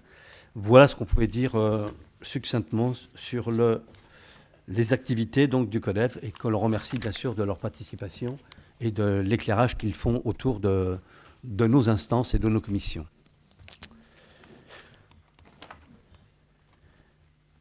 Avez-vous des remarques particulières, des objections? Non? On ne peut pas vous donner la parole parce que nous sommes en conseil communautaire, vous le savez. Enfin, vous le savez très bien. Par contre, y a-t-il des remarques? Non? Des points apportés? Très bien. Donc, oui, vas-y, pardon. C'est un petit peu dommage que le Conseil du développement donne un avis défavorable au pays. Je pense qu'on a une réunion, plutôt unanime dans ce sens-là. Donc, comme on ne peut pas avoir le pourquoi de la réponse en direct, je pense qu'on laissera le soin au bureau. Alors, on a eu le rendu donc défavorable. Donc, pardon. Oui. On a eu effectivement le rendu défavorable du Conseil de développement sur le PLUI ces jours derniers. Personnellement, je n'ai pas eu encore le temps de l'analyser. On va le faire. Et puis, bien sûr, on pourra en reparler en réunion de bureau et puis à la prochaine conférence des maires, parce qu'on en aura bien sûr d'autres sur le PLUI. On n'a pas terminé de travailler sur le sujet. On transmettra même. Hein. Oui, on transmettra bien sûr les remarques qu'ils ont émises. Pas d'autres remarques? Écoutez, on vous demande d'approuver le rapport donc, d'activité du Conseil de développement pour l'année 2024. Qui est contre? Qui s'abstient? Merci. Donc voté à l'unanimité. Je repasse la main à Nicolas. Merci Dominique. Donc le point 22, ça concerne donc le fonds de soutien intercommunal, mais à la création d'équipements sportifs structurants. Donc c'est la première fois que ce fonds-là est sollicité. Il est sollicité par la commune de Saint-Jean-d'Hermine pour un projet d'une salle de danse, gym et yoga. Le montant de l'opération, c'est 921 334,86 €. Le montant des travaux, c'est 850 334,86 €. La commune donc, sollicite le montant du fonds de concours à hauteur de 200 000 €. Et vous le savez, on a un certain nombre de critères. En l'espèce, on est bien sur la construction d'un équipement neuf, d'une salle neuve. Le rayonnement de l'opération concerne au moins 4 communes, puisqu'on est sur les communes de Saint-Jean-d'Hermine, de Saint-Aubin, de Tiré, de Saint-Étienne-de-Brillouet et de Saint-Juer-Changillon. On a un des clubs résidents, le Jazzy Dance, qui participe à des compétitions nationales et régionales. Et enfin, donc il en fallait simplement 2, mais là, en l'espèce, la commune remplit 4 critères sur 4. Le projet reçoit le soutien de l'État, de la région, et d'autres demandes sont faites également auprès du CIDEV et de la FFD. Donc les critères sont parfaitement remplis. Et ce qu'on vous propose, c'est d'affecter ce montant de 200 000 € pour cette salle de danse, gym et yoga sur la commune de Saint-Jean-d'Hermine. Est-ce que vous avez des questions ? Juste une précision. Oui. Parce que la salle de danse gym yoga est accolée à la salle de sport qui se trouve juste à côté du collège de l'Anglais. Excusez-moi, j'ai une question à poser. Oui. Je suis très surpris du faible coût, et tant mieux pour la collectivité, et surtout pour la ville de Saint-Hermine, ou Saint-Jean-d'Hermine. 950 000 €, 921 000 € de mémoire, 850 000 € de travaux. Nous, à Luçon, on vient d'acheter une ancienne salle de danse pour 300 et quelques mille euros. Là, la part de la collectivité de la ville sera de 330 000. Elle fait quelle taille, la salle de danse, à peu près, là ? Pour 180 personnes, elles ne seront pas toutes en même temps, j'imagine, pour danser. Mais ça me semble vraiment... Nous a dit 1,5 million, 2 millions, une salle de danse. Comment vous faites pour avoir 850 000 €? Je suis très... J'ai pas révisé ma leçon avant de venir. Ah, je suis désolé. Là, par rapport à la salle de danse, en gros, moi, je trouve que c'est déjà pas mal, quand même. Mais après, concernant la salle, j'ai plus le mètre carré précis, je pourrais te l'envoyer. Par contre, on a travaillé avec les 3 associations pour justement avoir une salle où ils puissent exercer la danse correctement. Donc c'est une salle qui correspond aux normes classiques de l'exercice de la danse. Jusque-là, ils le faisaient à l'étage la salle du lavoir, en fait, à l'étage, et c'est pas du tout adapté. Après, le métrage exact, je ne l'ai pas. Mais non, c'est une salle normale, en fait, pour exercer la danse. Après, c'est sûr qu'on ne va pas accueillir des compétitions nationales à l'intérieur. C'est bien une salle d'entraînement. C'est important, ça. Parce qu'on n'a pas eu une subvention à cause de ça. Du fait que ce n'était pas une salle pour accueillir des compétitions. C'est bien une salle pour faire de l'entraînement. Ce n'est pas tout à fait la même chose. Donc, je sais pas, après, moi, je connais pas les projets des uns et des autres. Mais je t'enverrai le métrage. Est-ce qu'il y a d'autres questions, observations ? Bien, ce que je vous propose, c'est d'attribuer le montant de 200 000 € pour ce projet sur la commune de Saint-Jean-d'Hermine. Est-ce qu'il y a des gens qui sont contre ? Qui s'abstiennent ? Merci beaucoup. Le fonds de soutien suivant, c'est donc là, on est sur l'enveloppe fonds de soutien intercommunal aux projets communaux, l'enveloppe classique. Donc ça concerne la commune de La Couture qui a de gros travaux à faire sur son église, qui est, vous le savez, fermée au public. Et, là, l'idée, c'est de les accompagner sur la première tranche. On est donc sur 295 081,80 € pour la tranche ferme. Et le montant du fonds de concours sollicité, c'est 17 710 €, si vous en êtes d'accord. Est-ce que vous avez des questions ? Pas de questions, je me vois. Est-ce que des gens sont contre ? S'abstiennent. Merci pour la commune de La Couture. Fonds de soutien suivant, ça concerne la commune de La Jodonnière qui souhaite réaliser des travaux sur les vestiaires du terrain de foot. Donc, travaux de rénovation, notamment sur tout ce qui concerne le bâti et notamment le traitement thermique et le traitement de l'air. Le montant des travaux prévisionnels, c'est 52 814,03 € et le montant sollicité, c'est 15 844,21 €. Est-ce que vous avez des questions ? Est-ce que des gens sont contre ? S'abstiennent. Merci pour la commune de La Jodonnière. Le fonds de soutien suivant, c'est pour la commune de Puyraveau. Il y a un projet de city-stade, mais pas que, puisqu'on est sur quelque chose d'un peu plus large, avec notamment une aire de pique-nique, au milieu d'un espace arboré à vocation à répondre à plusieurs besoins. Le montant total des travaux, c'est 112 782 €. Et la commune sollicite l'intercommunalité à hauteur de 20 850 € sur ce projet. Est-ce que vous avez des questions? Est-ce que des gens sont contre? S'abstiennent. Merci pour la commune de Puyraveau. Nous avons ensuite donc, la commune de Saint-Hermine pour son développement dans le cadre du schéma directeur des mobilités actives. Donc là, ils ont validé donc, leur schéma en 23-24. Ils souhaitent mettre en place des voies partagées dans le centre-bourg historique et puis créer la voie cyclable manquante entre la route de la Roche et celle de la route de la Rochelle et la gestion du rond-point Clémenceau. Le montant total de l'opération, c'est 120 776,50 € et la commune sollicite Sud-Vendée Littoral pour 46 813 €. Si vous en êtes d'accord. Est-ce qu'il y a des questions? Pas de questions, je mets aux voix. Est-ce que des gens sont contre? S'abstiennent. Merci pour la commune de Saint-Jean-d'Hermine. Et je laisse la main à Guy. Bonsoir. Là, ça concerne le point 27, culture itinérante, convention bipartite, engagements intercommunaux. Le schéma de développement de la lecture publique se décline en 2 volets, la mise en réseau des bibliothèques du territoire d'une part et le développement d'une offre itinérante d'autre part. La mise en réseau de 22 bibliothèques et le transport des documents d'une bibliothèque à l'autre étant réalisé, il convient de faire connaître ce service public au plus grand nombre par des actions de proximité. Un nouveau dispositif de culture itinérante se propose d'agir en coopération avec les communes qui n'ont pas de bibliothèque. Aujourd'hui, il y a 20 communes qui n'ont pas de bibliothèque, afin de sensibiliser l'ensemble des 56 000 habitants et familiariser le plus grand nombre à la fréquentation des lieux et manifestations culturelles en proximité. Les enjeux de cette coopération sont à la fois des enjeux culturels, de développement de la curiosité, d'encouragement à la créativité, tout autant que des enjeux de lien social et d'animation territoriale.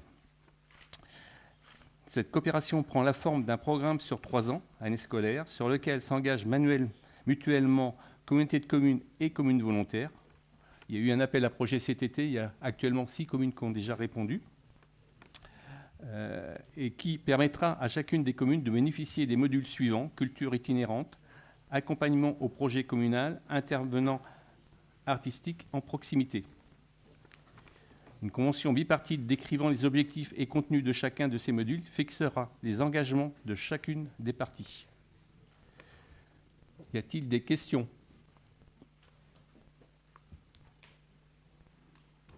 Pas de questions. Je vous propose d'adopter les engagements du Sud-Vendée Littoral tels qu'ils paraîtront dans ces conventions bipartites signées avec les municipalités pour les 3 ans qui viennent. Il est proposé aux volontaires d'adopter les engagements de Sud-Vendée Littoral inscrits dans les conventions bipartites telles que 6 jointes en modèle et d'autoriser, Monsieur le Président, à signer toutes les pièces différentes afférentes à ce dossier. Qui est contre? Qui s'abstient? Je vous remercie. Je continue avec le point 28, ces demandes de subventions. C'est aide à l'enseignement musical, aide à l'équipement des établissements d'enseignement artistique, fonds d'aide au projet fédérateur des établissements d'enseignement artistique auprès du Conseil départemental de la Vendée pour l'année scolaire 2025-2026 et l'autorisation de signature. L'Assemblée départementale, en date du 29 mars 2024, un nouveau schéma départemental de développement des enseignements artistiques 2024-2029 avec pour objectif de renforcer l'offre d'enseignement artistique et son accessibilité, de développer et d'animer un réseau culturel centré sur les établissements d'enseignement artistique, de mettre en synergie l'ensemble des pratiques artistiques pour la jeunesse en bonne articulation avec les communes et intercommunalités. Considérant la modification du programme de subvention d'aide à l'enseignement musical et la constitution d'un comité de concertation, l'école de musique intercommunale Sud-Vendée Littoral peut prétendre pour l'année scolaire 2025-2026 à différentes subventions: l'aide au fonctionnement des établissements d'enseignement artistique, l'aide à l'équipement des établissements d'enseignement artistique et au fonds d'aide au projet fédérateur des établissements d'enseignement artistique. Y a-t-il des questions? Oui. petite question. J'aurais pu attendre la dernière délib ou l'avant-dernière sur la création de postes. On a échangé avec Nicolas sur les réseaux sociaux sur la chance qu'a Fontenay et sa Comcom, juste voisine, d'inaugurer une toute nouvelle école de musique. J'ai posé plusieurs fois la question ici, dans cette instance. Nous, à Sud-Vendée Littoral, on n'a pas cette chance-là. On a des bâtiments très très vieillissants, et j'insiste sur le très très vieillissant. Ma question est, où en est-on de l'embryon d'un pôle culturel ou d'une école de musique neuve dans notre communauté de communes? Ouais, vas-y, je peux te laisser répondre. Voilà, c'est... Alors, je vais faire la même réponse qu'à chaque fois. Il y a un PPI dans lequel est fléché des montants pour la construction ou la réhabilitation. En tout cas, des crédits sont fléchés pour ce futur pôle culturel. Voilà. Maintenant, on est en fin de mandat. C'est pas nous qui allons décider aujourd'hui du lieu précis, des montants à investir, des besoins. Il y a déjà un travail qui a été fait d'ailleurs sur le recensement des besoins. Tu sais bien que dans ce genre de projet, il faut qu'il y ait une validation à la fois de la ville pour proposer un emplacement qui corresponde aux besoins de l'interco. Donc là, on est dans une période charnière, avec une période électorale qui arrive, donc le travail se fera. En tout cas, les crédits sont fléchés, c'est au PPI. Moi, je laisse le choix, en tout cas la ville avancer de son côté pour faire des propositions au conseil communautaire sur un futur emplacement. Voilà. Mais ça, c'est un choix qui se fera de manière concomitante avec la ville, qui nous libérera ou pas du foncier. Et ensuite, les élus communautaires qui accepteront ou pas de construire sur le foncier proposé par la ville. Voilà. Mais il y a des crédits. Et effectivement, là où je te rejoins, c'est que, et c'est vrai, moi j'ai travaillé assez longuement sur la ville de Fontenay-le-Comte, et je félicite les élus pour ce choix qui a été fait de réhabiliter l'ancien collège Viette, qui est un très très bel équipement, franchement. Mais un équipement aussi avec un investissement. Enfin, c'est lourd, hein, je veux dire, c'est 12 millions d'euros qui ont été injectés sur ce projet-là, à la fois pour l'école de musique et pour l'accueil de loisirs sans hébergement. Ça valorise le patrimoine, mais c'est un choix qui a été fait par les élus, que moi je respecte et je félicite. On verra ce qu'on décide ici, mais en tout cas, voilà, c'est un très bel équipement et bravo à eux pour cette belle initiative parce que ça valorise le patrimoine et ça permet des apprentissages dans de très bonnes conditions. Bien. S'il n'y a pas d'autres questions par rapport à ça. Moi, je vous propose de revenir sur le point 28 et de proposer aux membres du conseil communautaire de solliciter auprès du conseil départemental ces différentes aides pour l'année scolaire 2025-2026 et d'autoriser le président à signer cette demande de subvention. Qui est contre? Qui s'abstient? Je vous remercie. Point 29, donc on va revenir sur l'aide de l'installation aux médecins et dentistes sur le territoire de la communauté de communes, avec une précision sur le programme, une précision importante. En novembre 2024, nous avons délibéré sur le principe d'une aide à l'installation des médecins et des dentistes sur le territoire de la communauté de communes.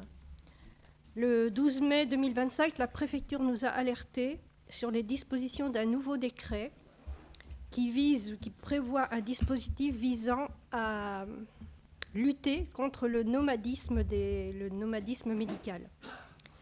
Il y est précisé que tout professionnel de santé qui a bénéficié d'une aide ou d'une exonération ne peut y être à nouveau éligible pendant au moins 10 ans. Il convient d'intégrer ces nouvelles dispositions dans le programme d'aide de la communauté de communes, de modifier le document, le formulaire et la convention qui s'y rapportent.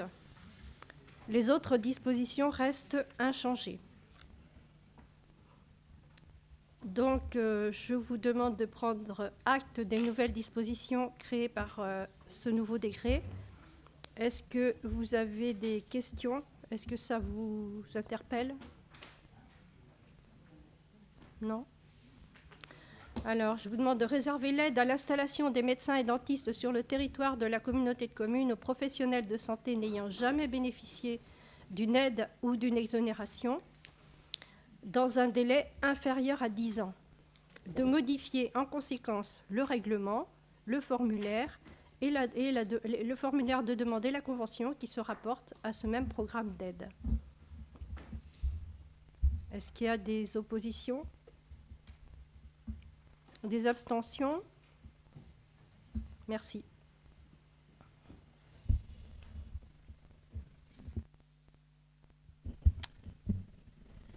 Bonjour à toutes et tous. Point numéro 30 qui concerne notre plan alimentaire territorial et qui fait écho à une délibération qu'on vient de passer et qui favorise l'installation agricole, ou en tout cas, l'objectif c'est de candidater à un programme ou un projet du Conseil régional qui s'appelle Territoire pilote dans la transition agricole. Peut-être un petit point de contexte au préalable, puisque dans notre plan alimentaire en 2021, on avait fait un diagnostic à la Chambre d'agriculture qui mentionnait, comme vous le savez, qu'on allait, et depuis 20 ans, on est passé de 1662 exploitants à 710 exploitants, donc une baisse de 57%. Et en plus de cela, c'est que sur les exploitants en place, 30% ont plus de 55 ans. Donc vous voyez tout l'enjeu qui est le nôtre, mais qui n'est pas que le nôtre, qui est aussi, quand on reprend la filière agricole, qui est généralisable sur l'ensemble du pays et en Pays de la Loire également. En tout cas, il y a un vrai enjeu autour des actifs agricoles, d'où l'appel à projet du Conseil régional, qui fixe une ambition régionale pour ce taux de renouvellement. Alors, la région déploie ce dispositif en partenariat avec la Chambre d'agriculture. Donc, vous l'avez compris, c'est à destination des EPCI du territoire ligérien. Et donc, il y a 5 territoires qui seront éligibles ou qui seront retenus sur cet appel à projet. Donc, un par département. Et donc, la proposition que vous avez ce soir, c'est que notre territoire puisse candidater à ce dispositif-là. Pour rappel, ou en tout cas pour précision, la problématique, vous l'avez comprise, c'est la transmission des exploitations, avec d'une part, parfois, un manque d'anticipation de la part des cédants, aussi un manque de lisibilité des parcours de transmission, la coordination entre les structures et des difficultés à trouver des repreneurs, des associés. Donc voilà, nous sommes dans ce dispositif-là. Et le principe, justement, c'est d'essayer de trouver une nouvelle dynamique ou accompagner ces acteurs sur notre territoire pour qu'ils puissent bénéficier de cet accompagnement. Donc c'est un plan d'action qu'il restera à bâtir, un plan d'action qui ensuite devra être déployé sur 3 ans. Et le cahier des charges, c'est d'abord d'avoir des actions innovantes. Alors il faudra qu'on soit inventif pour trouver quelles sont les actions que l'on pourra conduire pour accompagner ces transmissions agricoles. Il est rappelé que quand on parle d'innovation, il ne s'agit pas de reprendre ce qui a pu marcher sur les autres territoires. On essaiera quand même d'aller voir ce qui s'est passé.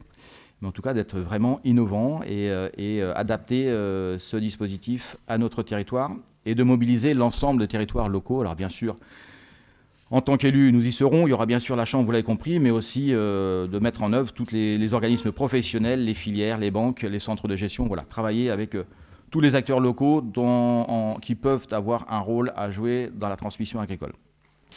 Alors ce plan d'action, il y aura d'abord une gouvernance avec un comité de pilotage, avec la Chambre d'agriculture et les élus communautaires, bien sûr. Et on aura aussi les jeunes agriculteurs, pour information. Il y a un groupement de jeunes agriculteurs qui vient d'être récemment créé sur notre territoire. Donc ça sera aussi l'occasion de les mobiliser. Et puis on élargira aussi, au-delà de ce comité de pilotage, un groupe pour avoir à l'ensemble des interlocuteurs, on l'a dit, sur le territoire. Alors le plan d'action, je vous l'ai dit, il est sur 3 ans. L'objectif, c'est de retrouver des retombées, en tout cas factuelles. Il faudra qu'on chiffre quels objectifs on se fixe en termes de renouvellement. Il faudra qu'on identifie les actions à fort potentiel et puis qu'on ait une capacité d'essaimage, c'est-à-dire on sera bien un territoire pilote pour que derrière, les actions qui auront fonctionné puissent être reprises sur d'autres territoires. Pour cela, une convention tripartite avec le Conseil régional, la Chambre d'agriculture et nous-mêmes. Et puis une enveloppe financière alors il a fallu donner une enveloppe financière. On a regardé un petit peu ce qui s'était passé sur les autres territoires pilotes sur les années antérieures de ce dispositif-là. Et on vous propose de travailler autour d'une enveloppe de 80 000 € sur 3 ans, avec la répartition financière que vous voyez, 50% pour la Chambre d'agriculture, 30% pour le Conseil régional, et donc à charge de la communauté de communes, une enveloppe de 16 000 € qui sera répartie sur ces 3 ans. Voilà, donc je ne peux pas vous proposer le plan d'action, puisque l'objectif des 6 premiers mois, c'est justement de définir le plan d'action dans cette enveloppe financière que l'on a définie de 80 000 €. Y a-t-il des questions, des remarques? Alors, oui. Oui, mais systématiquement, de toute façon, quand maintenant vous parlez de reprise d'exploitation agricole, vous avez forcément aussi derrière le volet environnemental, et notamment si vous regardez les projets de formation, mais ce n'est pas nous qui formons les agriculteurs, mais en tout cas les agriculteurs, désormais, quand vous regardez les plans de formation, intègrent forcément cela. Oui. Oui.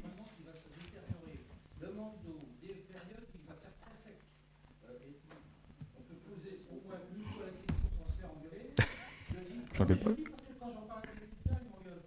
Donc, peut-être changer le système d'écriture. Donc, puisque là, on parle de transmettre à des jeunes, peut-être que ça vaut le coup de leur dire, bah, écoutez, il y a peut-être des moyens de changer le système. Oui, c'est ce que je dis. Je pense très largement que dans le cadre de la formation de nos jeunes agriculteurs, le volet écologique et notamment résilience face au changement climatique est maintenant très prégnant dans leur formation. Donc l'agriculture de demain n'est pas l'agriculture d'aujourd'hui, mais pour autant il faut bien leur laisser l'accès au territoire pour pouvoir mettre en place cette fameuse agriculture que tu attends avec impatience, René. Non, mais je suis bien. Oui, et d'autant plus qu'on en reparlera alors pas dans cette délibération-là, mais quand on travaille sur le plan climat, quand on travaille aussi avec le conseil, avec le parc naturel régional sur le LIFE et les grands projets de ma résilience, où on accompagne aussi sur les exploitations bas carbone, sur les plans de gestion des haies, voilà, sur la captation carbone. Nous y sommes aussi sur un autre volet, mais je partage bien volontiers ton ressenti. Voilà. Oui. Merci pour cette précision. Y a-t-il d'autres... Oui. L'idée que vous soumettez, elle est très bonne, sauf qu'aujourd'hui, hormis la région, la Chambre d'agriculture et Cancom, au-dessus, il y a la DDPM, les commissions de CDOA, Oui. il y a la SAFER, Oui. et là, c'est un mur. Aujourd'hui, pourquoi les jeunes, pourquoi on a cette baisse, c'est qu'on n'arrive pas à installer nos jeunes. Les commissions de CDOA, c'est des commissions qui reçoivent des candidatures. Et quand vous avez un exploitant qui a, on est peut-être pas dans la salle, on excuse, je suis un ancien agriculteur, qui a 400 ou 500 hectares qui le demandent, il sera toujours prioritaire par rapport à un jeune. Vous avez les banques, vous avez tout. Mmh. Je sais bien qu'il y a au-delà de cette délibération, des enjeux qui sont supra, et pour autant, il faudra bien qu'on les identifie. Et justement, je pense que c'est aussi l'intérêt de ce groupe de travail, de poser sur la table aussi ce genre de problématiques et de voir comment on peut assouplir le système, si toutefois on peut l'assouplir. Mais en tout cas, je pense que c'est un... Mais, donc tu seras le bienvenu dans le groupe. Dans ces instances, il y a des anciens agriculteurs, il y a des agriculteurs, c'est un petit peu des copains. Il faut dire les choses comme ça. Pour en revenir à René, même si on change de méthode de nouvelle culture, il faudra toujours de l'eau. Oui, d'accord. Donc, mais je vais pas critiquer l'eau. Il faudra toujours de l'eau. On ne peut pas être contre les réserves d'eau, on ne peut pas être contre le non plus. Non, mais il faut y penser. Le jeune, si on l'installe, il faut y penser. Bon, l'agriculture est toujours un enjeu fort sur le territoire, on le sait, mais en tout cas, voilà, on se penche sur cet enjeu qui est un enjeu important sur le territoire, vous l'avez compris. 85% voire du territoire est en SAU, donc forcément ne pas parler de l'agriculture, ça serait un loupé conséquent. Voilà, donc ce qui vous est proposé, c'est... pardon. Ah, oui, s'il te plaît, au-delà de ce que disait Joël, quand je vois l'énoncé de la délibération, que je trouve très très bien dans le porteur du projet, mais l'attractivité du métier, c'est un fait, la rentabilité du métier en est un autre. C'est-à-dire qu'aujourd'hui, installer des jeunes seuls, pratiquement impossible, parce que les banques ne suivront pas. Les installer dans des groupes, dans des formes sociétaires, oui, mais à quel titre et à quelle rentabilité? Parce qu'aujourd'hui, on voit les agriculteurs disparaître, ce n'est pas que les 55 ans qui disparaissent, c'est aussi les jeunes. Et on voit des fermes entières disparaître de nos communes, on est les premiers concernés, on est tous agriculteurs.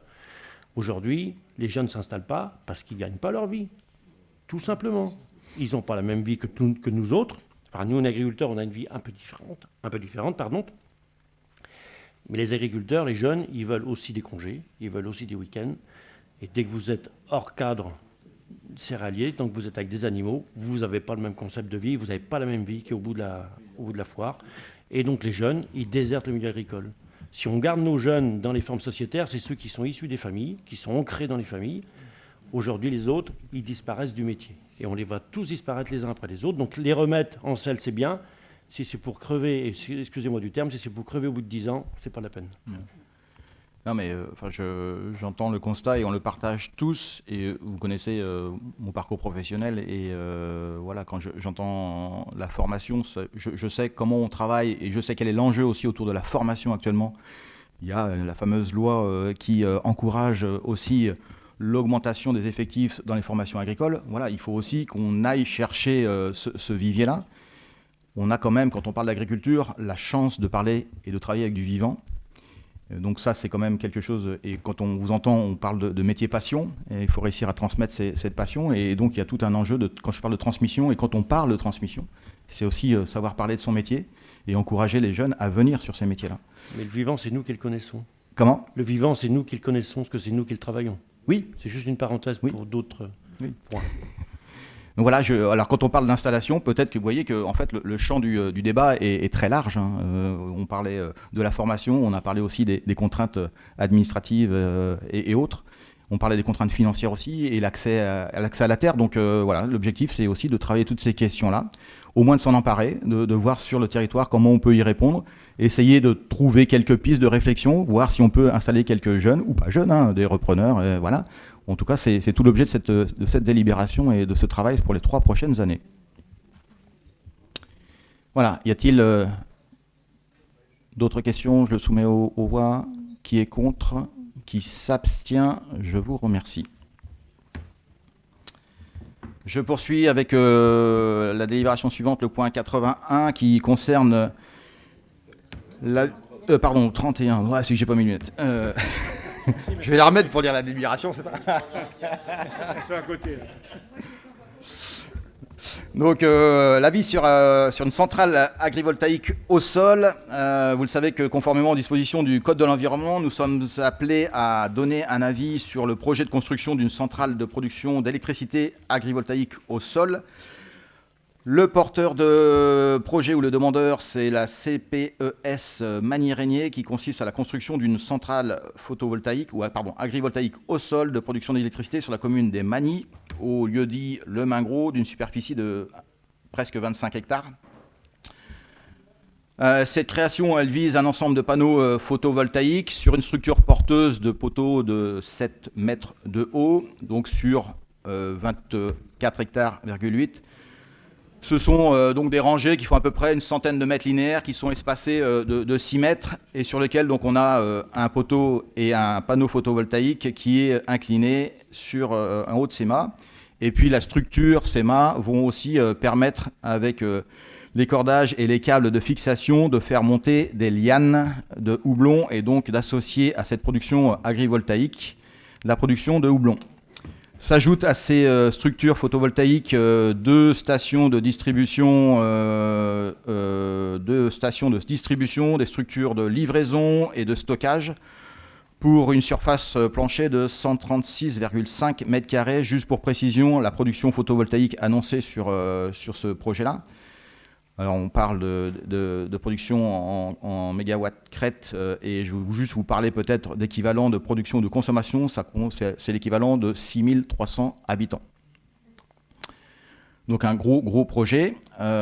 Si vous voulez des précisions sur l'installation, je peux vous apporter. Vous voyez aussi qu'il y a une création d'un ETP sur cette projection. Donc c'est déjà une exploitation qui existe en polyculture et puis donc on viendrait rajouter aux 150 hectares existants du houblon pour 24,8 hectares.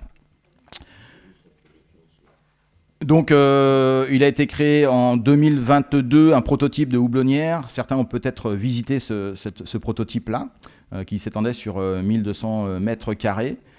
Et puis peut-être rappeler que l'énergie produite, l'énergie finale, sera réinjectée et vendue en électricité sur les réseaux, et pour partie consommée en autoconsommation au niveau de ce projet-là. Peut-être avant de laisser, si Nicolas veut en parler, puisque c'est sur son territoire, quelques précisions pour vous rappeler que la politique de la communauté de communes intègre dans notre plan climat, air, énergie, en tout cas ce que l'on intègre, c'est que nous recherchons avant tout, avant de produire, c'est surtout être, on va dire, ou encourager la sobriété énergétique. Donc ça passe avant tout. Après, produire de l'énergie, on y arrivera toujours, mais consommer moins, c'est toujours un enjeu fort.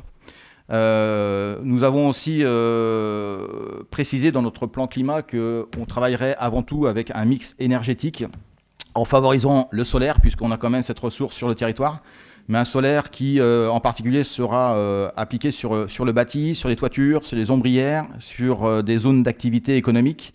Et donc on a traduit en tout cas cette volonté dans notre schéma directeur des énergies renouvelables, qui identifie des espaces de production de ces énergies renouvelables, notamment par des implantations de centrales photovoltaïques au sol, sur des terres qui sont jugées incultes à la production agricole. On est en résonance avec l'autonomie alimentaire, avec la non-artificialisation des terres agricoles. Donc on a bien inscrit ça dans le cadre de notre schéma. Et au regard de ces éléments, et le potentiel de production d'énergie renouvelable nous semble déjà conséquent, et nous n'avons à ce jour pas d'objectif autour des produits ou des projets agrivoltaïques sur notre territoire. Et donc ce soir, c'est la discussion que je vous apporte à connaissance. Donc en tout cas, nous, je répète, dans le plan climat et énergie, actuellement, on n'a pas associé de production d'énergie en lien avec les projets agrivoltaïques. Nicolas, tu voulais rajouter quelque chose ? Merci David pour cette présentation claire et détaillée du projet. Peut-être vous donner la position qui est celle de la commune, alors qui sur ce projet-là n'est pas tout à fait officielle, mais c'est le second projet en fait qui est présenté, puisque le premier, on était sur un peu plus de 30 hectares et on était à cheval sur la commune des Manilles et celle de Luçon. En toute transparence, ce projet-là, et pour bien connaître le porteur de projet, il serait bien moindre s'il n'y avait pas le projet d'agrivoltaïsme. Clairement, en fait, le porteur de projet, initialement, il imaginait entre 3 et 5 hectares avec des poteaux et faire pousser ces lianes de houblon. Là, il y a une opportunité assez forte pour lui, parce que je vous apprends rien, messieurs les exploitants, mais il y a une vraie opportunité et une vraie rentabilité qui fait qu'il a saisi en fait cette opportunité et qu'aujourd'hui il nous propose ce projet.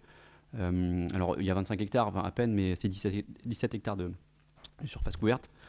Nous on considère, on se prononcera la semaine prochaine, mais j'ai pas trop d'illusions, puisque unanimement on s'était prononcé défavorablement sur ce projet-là, considérant que voilà, déjà en termes de ne serait-ce que de filière. Le houblon aujourd'hui sur le territoire, il y a quelques brasseries, mais enfin de là on n'inonde plus les pays de la Loire, on inonde les 3/4 du marché, donc bon, ça paraît quand même assez surprenant. Et puis nous, ce qui nous inquiète, c'est l'effet tâche, puisque vous savez, ce type de projet, une fois qu'il est lancé, il en appelle d'autres. Donc nous, ce qu'on souhaite en tout cas, c'est fermer la porte clairement et dire que oui, sur des terres qui ne sont pas des terres arables, pourquoi pas, sur du bâti, sur des ombrières de parking, il y a forcément des sujets et on souhaite effectivement les exploiter, mais pas sur des terres qui aujourd'hui sont parfaitement exploitables. Je pense que ce sera un mauvais signal, on en a parlé il y a quelques minutes, la difficulté des jeunes à s'implanter. Alors là, aujourd'hui, si on fait des rentiers sur ce type de projet, objectivement, on va avoir du mal à y arriver, quoi. Donc voilà, vous avez la position de la collectivité. Nous, on votera mardi prochain, mais encore une fois, sans trahir de secret, on sera défavorable une nouvelle fois sur ce projet-là. Si je peux juste pour illustrer les propos j'ai apporté quelques chiffres. En France, c'est 700 hectares qui sont cultivés. Donc vous voyez, 25 hectares, c'est pas anecdotique quand même. Et en Pays de la Loire, il y a une vingtaine de houblonnières qui font entre 1 et 5 hectares. Voilà. Donc au-delà de la culture du houblon, je vois qu'il va falloir qu'on boit quand même beaucoup de bière pour y arriver à absorber. C'est sans doute le point positif. Au-delà de ça, la position, je ne la connais pas au niveau du conseil communautaire. En tout cas, la mienne, elle reste acquise à mon état d'esprit, c'est-à-dire que c'est un non-sens agricole, est un non-sens tout court. Si on commence à mettre, enfin, ce qui s'est passé sur le secteur de Fontenay avec, sur une parcelle comme ça qui est couverte, si on commence à faire ça dans nos communes, c'est le chemin ouvert. Et je suis agriculteur, hein, je connais la rentabilité des projets photovoltaïques, hein, je suis peut-être le premier à pouvoir gagner de l'argent avec ça, mais ça ne m'intéresse pas, c'est un non-sens agricole. Nous, les agriculteurs, on est là, c'est ce que j'ai défendu au conseil municipal, en tout cas dans ma commune. On est là pour cultiver la terre. On n'en vit pas, mais c'est pas grave. En tout cas, on est là pour le faire. Et aujourd'hui, implanter des panneaux photovoltaïques, si on met le doigt dedans, c'est la fin de tout. Est-ce qu'on a un avis chambre sur ça? Chambre de l'agriculture s'est prononcée sur ce projet, David, ou pas? Pas encore. Sur ce projet-là, non. Pas encore. Oui, juste pour dire que je rejoins évidemment, évidemment, pas forcément, l'avis général. Ce sont des projets qui fleurissent un petit peu partout, on le voit bien. C'est pas le seul qu'on a ici sur Sud-Vendée Littoral. On en a eu d'autres qui ont failli émerger plutôt sur Corp, sur d'autres parcelles de notre territoire. Au-delà, et tu l'as bien exprimé, le monde agricole est en pleine mutation et en pleine souffrance aussi. On voit bien qu'on ne vit plus, ils ne vivent plus de leur travail, qui sont aujourd'hui devenus des techniciens, des papiers, et que difficile d'exploiter la terre et d'en tirer un revenu décent. Au-delà de ça, on est aussi attentif aux mutations climatiques, on sait très bien. Tu l'as bien exprimé, David, il faut absolument faire attention à nos consommations. La sobriété énergétique, ça doit être un élément important des développements des territoires. Et pour autant, il est évident que moi, je voterai contre ce projet-là, tout simplement, parce qu'à mon avis, on a un gros risque, tout simplement, de détournement de la terre agricole. La terre agricole, elle est faite pour nous nourrir, et aujourd'hui, on la détourne, on lui donne une autre destination. On va aller sur une dégradation paysagère.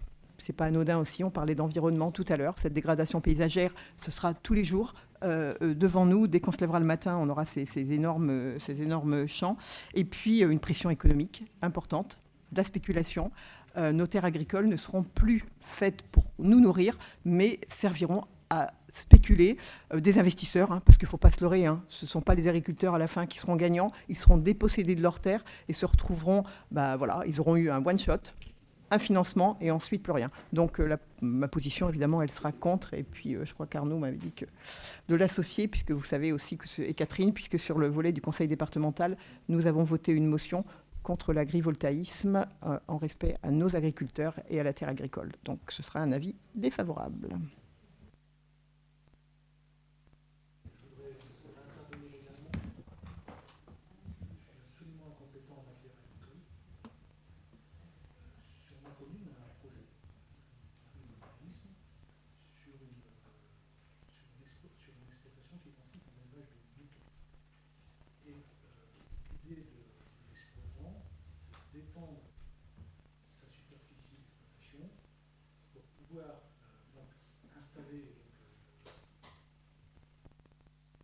Installer donc une installation photovoltaïque sous laquelle il dit que pourront vivre et être beaucoup moins malades les agneaux et les mères, les futures mères.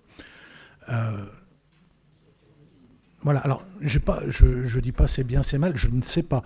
Mais dans cette situation-là, je me dis qu'on a plutôt l'impression que la volonté de l'agriculteur, c'est d'accroître sa capacité d'exploitation en gagnant en sécurité sanitaire, par exemple.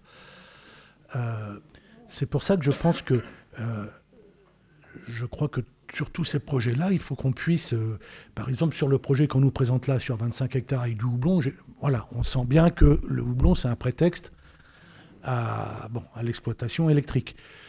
Par contre, dans le projet dont je vous parle, alors on n'est absolument pas sur des surfaces pareilles, honnêtement, moi je me pose la question, je me dis, mais est-ce que c'est pas aussi permettre à l'exploitant d'accroître son activité, d'accroître son revenu s'il y a moins de maladies, etc. Mais voilà, je vous expose le sujet. Moi personnellement, je n'ai pas la compétence pour dire c'est bien, c'est pas bien, j'en sais rien.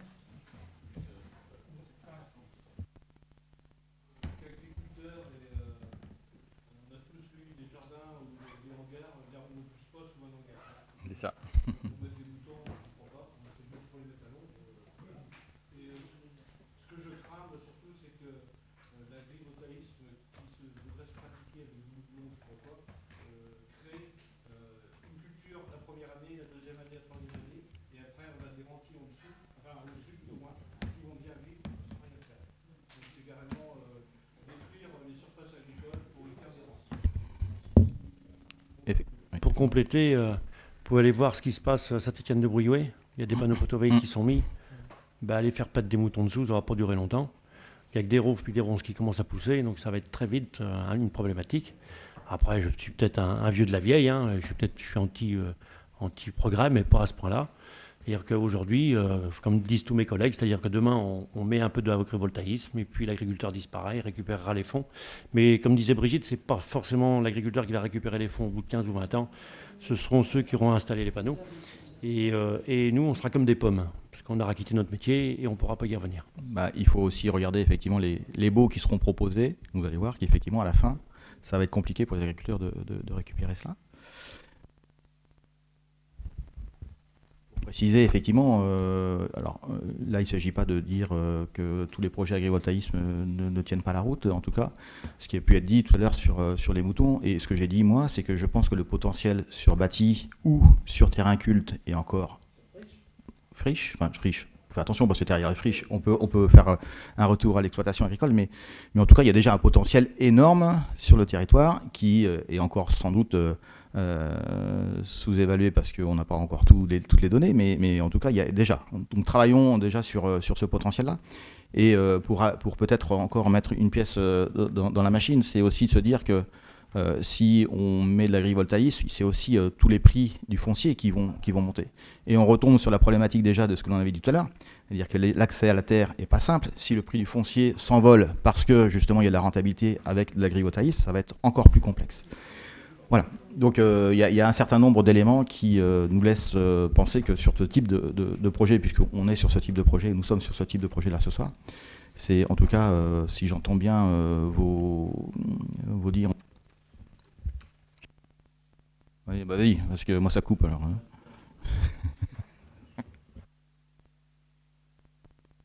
vais mettre une dernière pièce moi aussi, si je peux me permettre, mais au-delà de ça, on parlait tout à l'heure d'environnement. Qu'est-ce qu'on veut comme vision demain devant nos yeux, en ouvrant nos fenêtres, c'est ça, des panneaux photovoltaïques à tour de bras? Je suis désolé, moi je préfère voir des arbres et puis des champs quitte avec des cultures dedans, que de voir des panneaux qui vont me faire de l'ombre ou m'éclairer en contre-jour dans ma fenêtre. Voilà. Intervenir sur déjà par principe, de toute façon je suis contre, dans le sens où pour moi ces panneaux photovoltaïques ils doivent être sur des parkings, sur des bâtiments, mais pas sur des terres qui doivent nourrir. Après il y a quand même une deuxième chose, c'est-à-dire qu'on est tous élus ici, c'est quand même assez restrictif l'artificialisation des sols quand même en termes d'urbanisme. Et là, on accepterait finalement d'avoir une artificialisation des terres agricoles, et puis pas qu'un peu, quoi. Parce que là, on parle en hectares. Quand on met en perspective au niveau des communes et qu'on voit les possibilités qu'on va en voir en termes d'extension, ça fait quand même réfléchir. Quand même. Et j'arrive au dernier point, où là, je pense que c'est le problème qui est plus gênant. Donc là, ça va, parce que je pense qu'il va y avoir une unanimité... en tout cas une majorité au niveau de la communauté de communes, et puis la commune est aussi sur le même point de vue. Mais vous vous rendez bien compte quand même que si la commune avait un avis divergent de la communauté de communes, et même entre communautés de communes, il y a des avis divergents, là, il y a quand même un vrai problème au niveau national, quoi. C'est-à-dire que là, en gros, c'est un petit peu en fonction de chacun des territoires. Et pour avoir quelque chose de cohérent, c'est quand même assez gênant. Et là où ça me gêne le plus, c'est pour la compréhension des habitants. Donc pour ces trois raisons, je vote contre.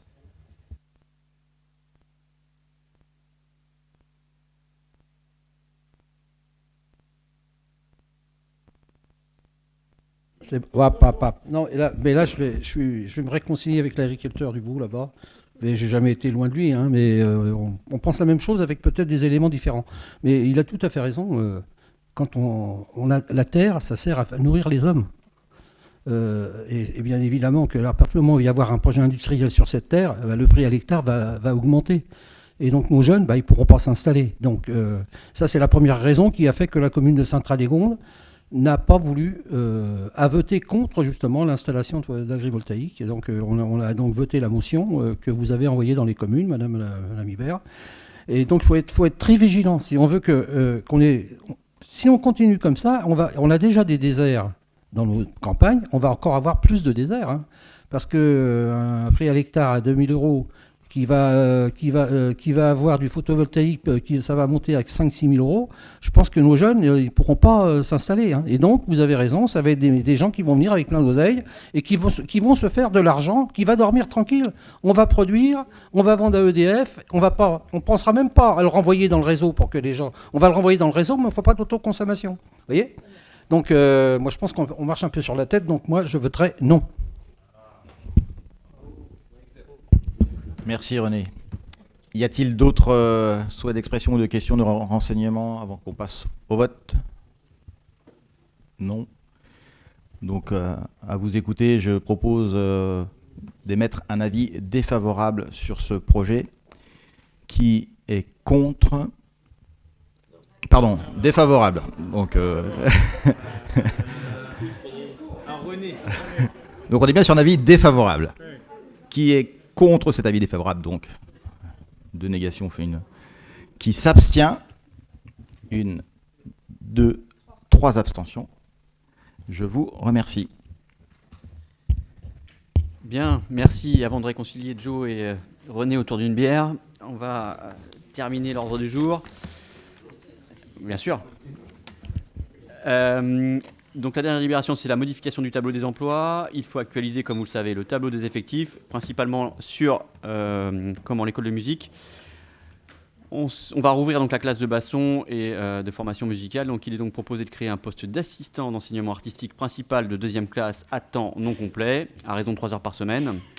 On a également une augmentation des inscriptions pour les cours de saxophone. Et donc il convient de créer un grade d'assistant d'enseignement artistique principal de 2e classe à temps non complet, donc à raison de 2 heures par semaine. Dans le même temps, donc, on a une diminution du nombre d'élèves pour les cours batterie percussion. Donc là, on propose de modifier le temps de travail d'un enseignement artistique de 2e classe, artistique principal 2e classe de 7h15 par semaine à 6h35.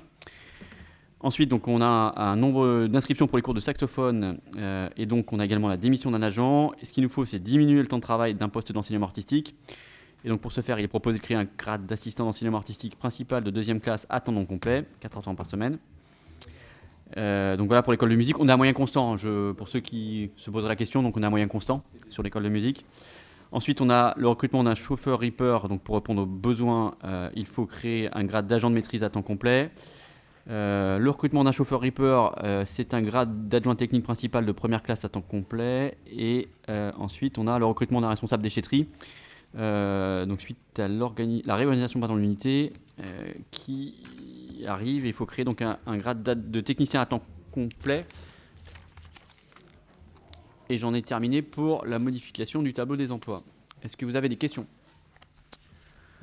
Pas de questions. Est-ce que des gens sont contre? S'abstiennent? Je vous remercie. Avant de passer éventuellement aux questions diverses, si vous en avez, juste vous rappeler que le prochain conseil communautaire aura lieu le 16 octobre. À Othello, Cédric, à Mareuil. Il n'a pas entendu. Il est déjà rendu là-bas. Donc le 16 octobre à Mareuil-sur-Lay. Merci à la commune de nous accueillir. Et puis, est-ce que vous avez des questions diverses? Ah, Philippe, oui, une précision sur la salle de danse, je crois. Je n'aime pas les questions qui restent sans réponse, donc j'ai retrouvé les chiffres. Donc la salle de danse fait 353 mètres carrés et la salle proprement dite avec le parquet, c'est 155 mètres carrés. Après, il y a des bureaux, vestiaires, des rangements. Et c'est pour avoir donné une idée de grandeur. Voilà. Merci pour la précision. Est-ce qu'il y a d'autres observations? Arnaud, oui, bien sûr. Oui, merci. Effectivement, vous trouverez au milieu de la pièce différents documents, parce qu'on vous embête souvent avec JAM sur la GEMAPI, sur la gestion des milieux aquatiques, la protection des inondations. Souvent, on vient vous voir pour vous dire, bah, écoutez, il y a la taxe GEMAPI, on a besoin de vous.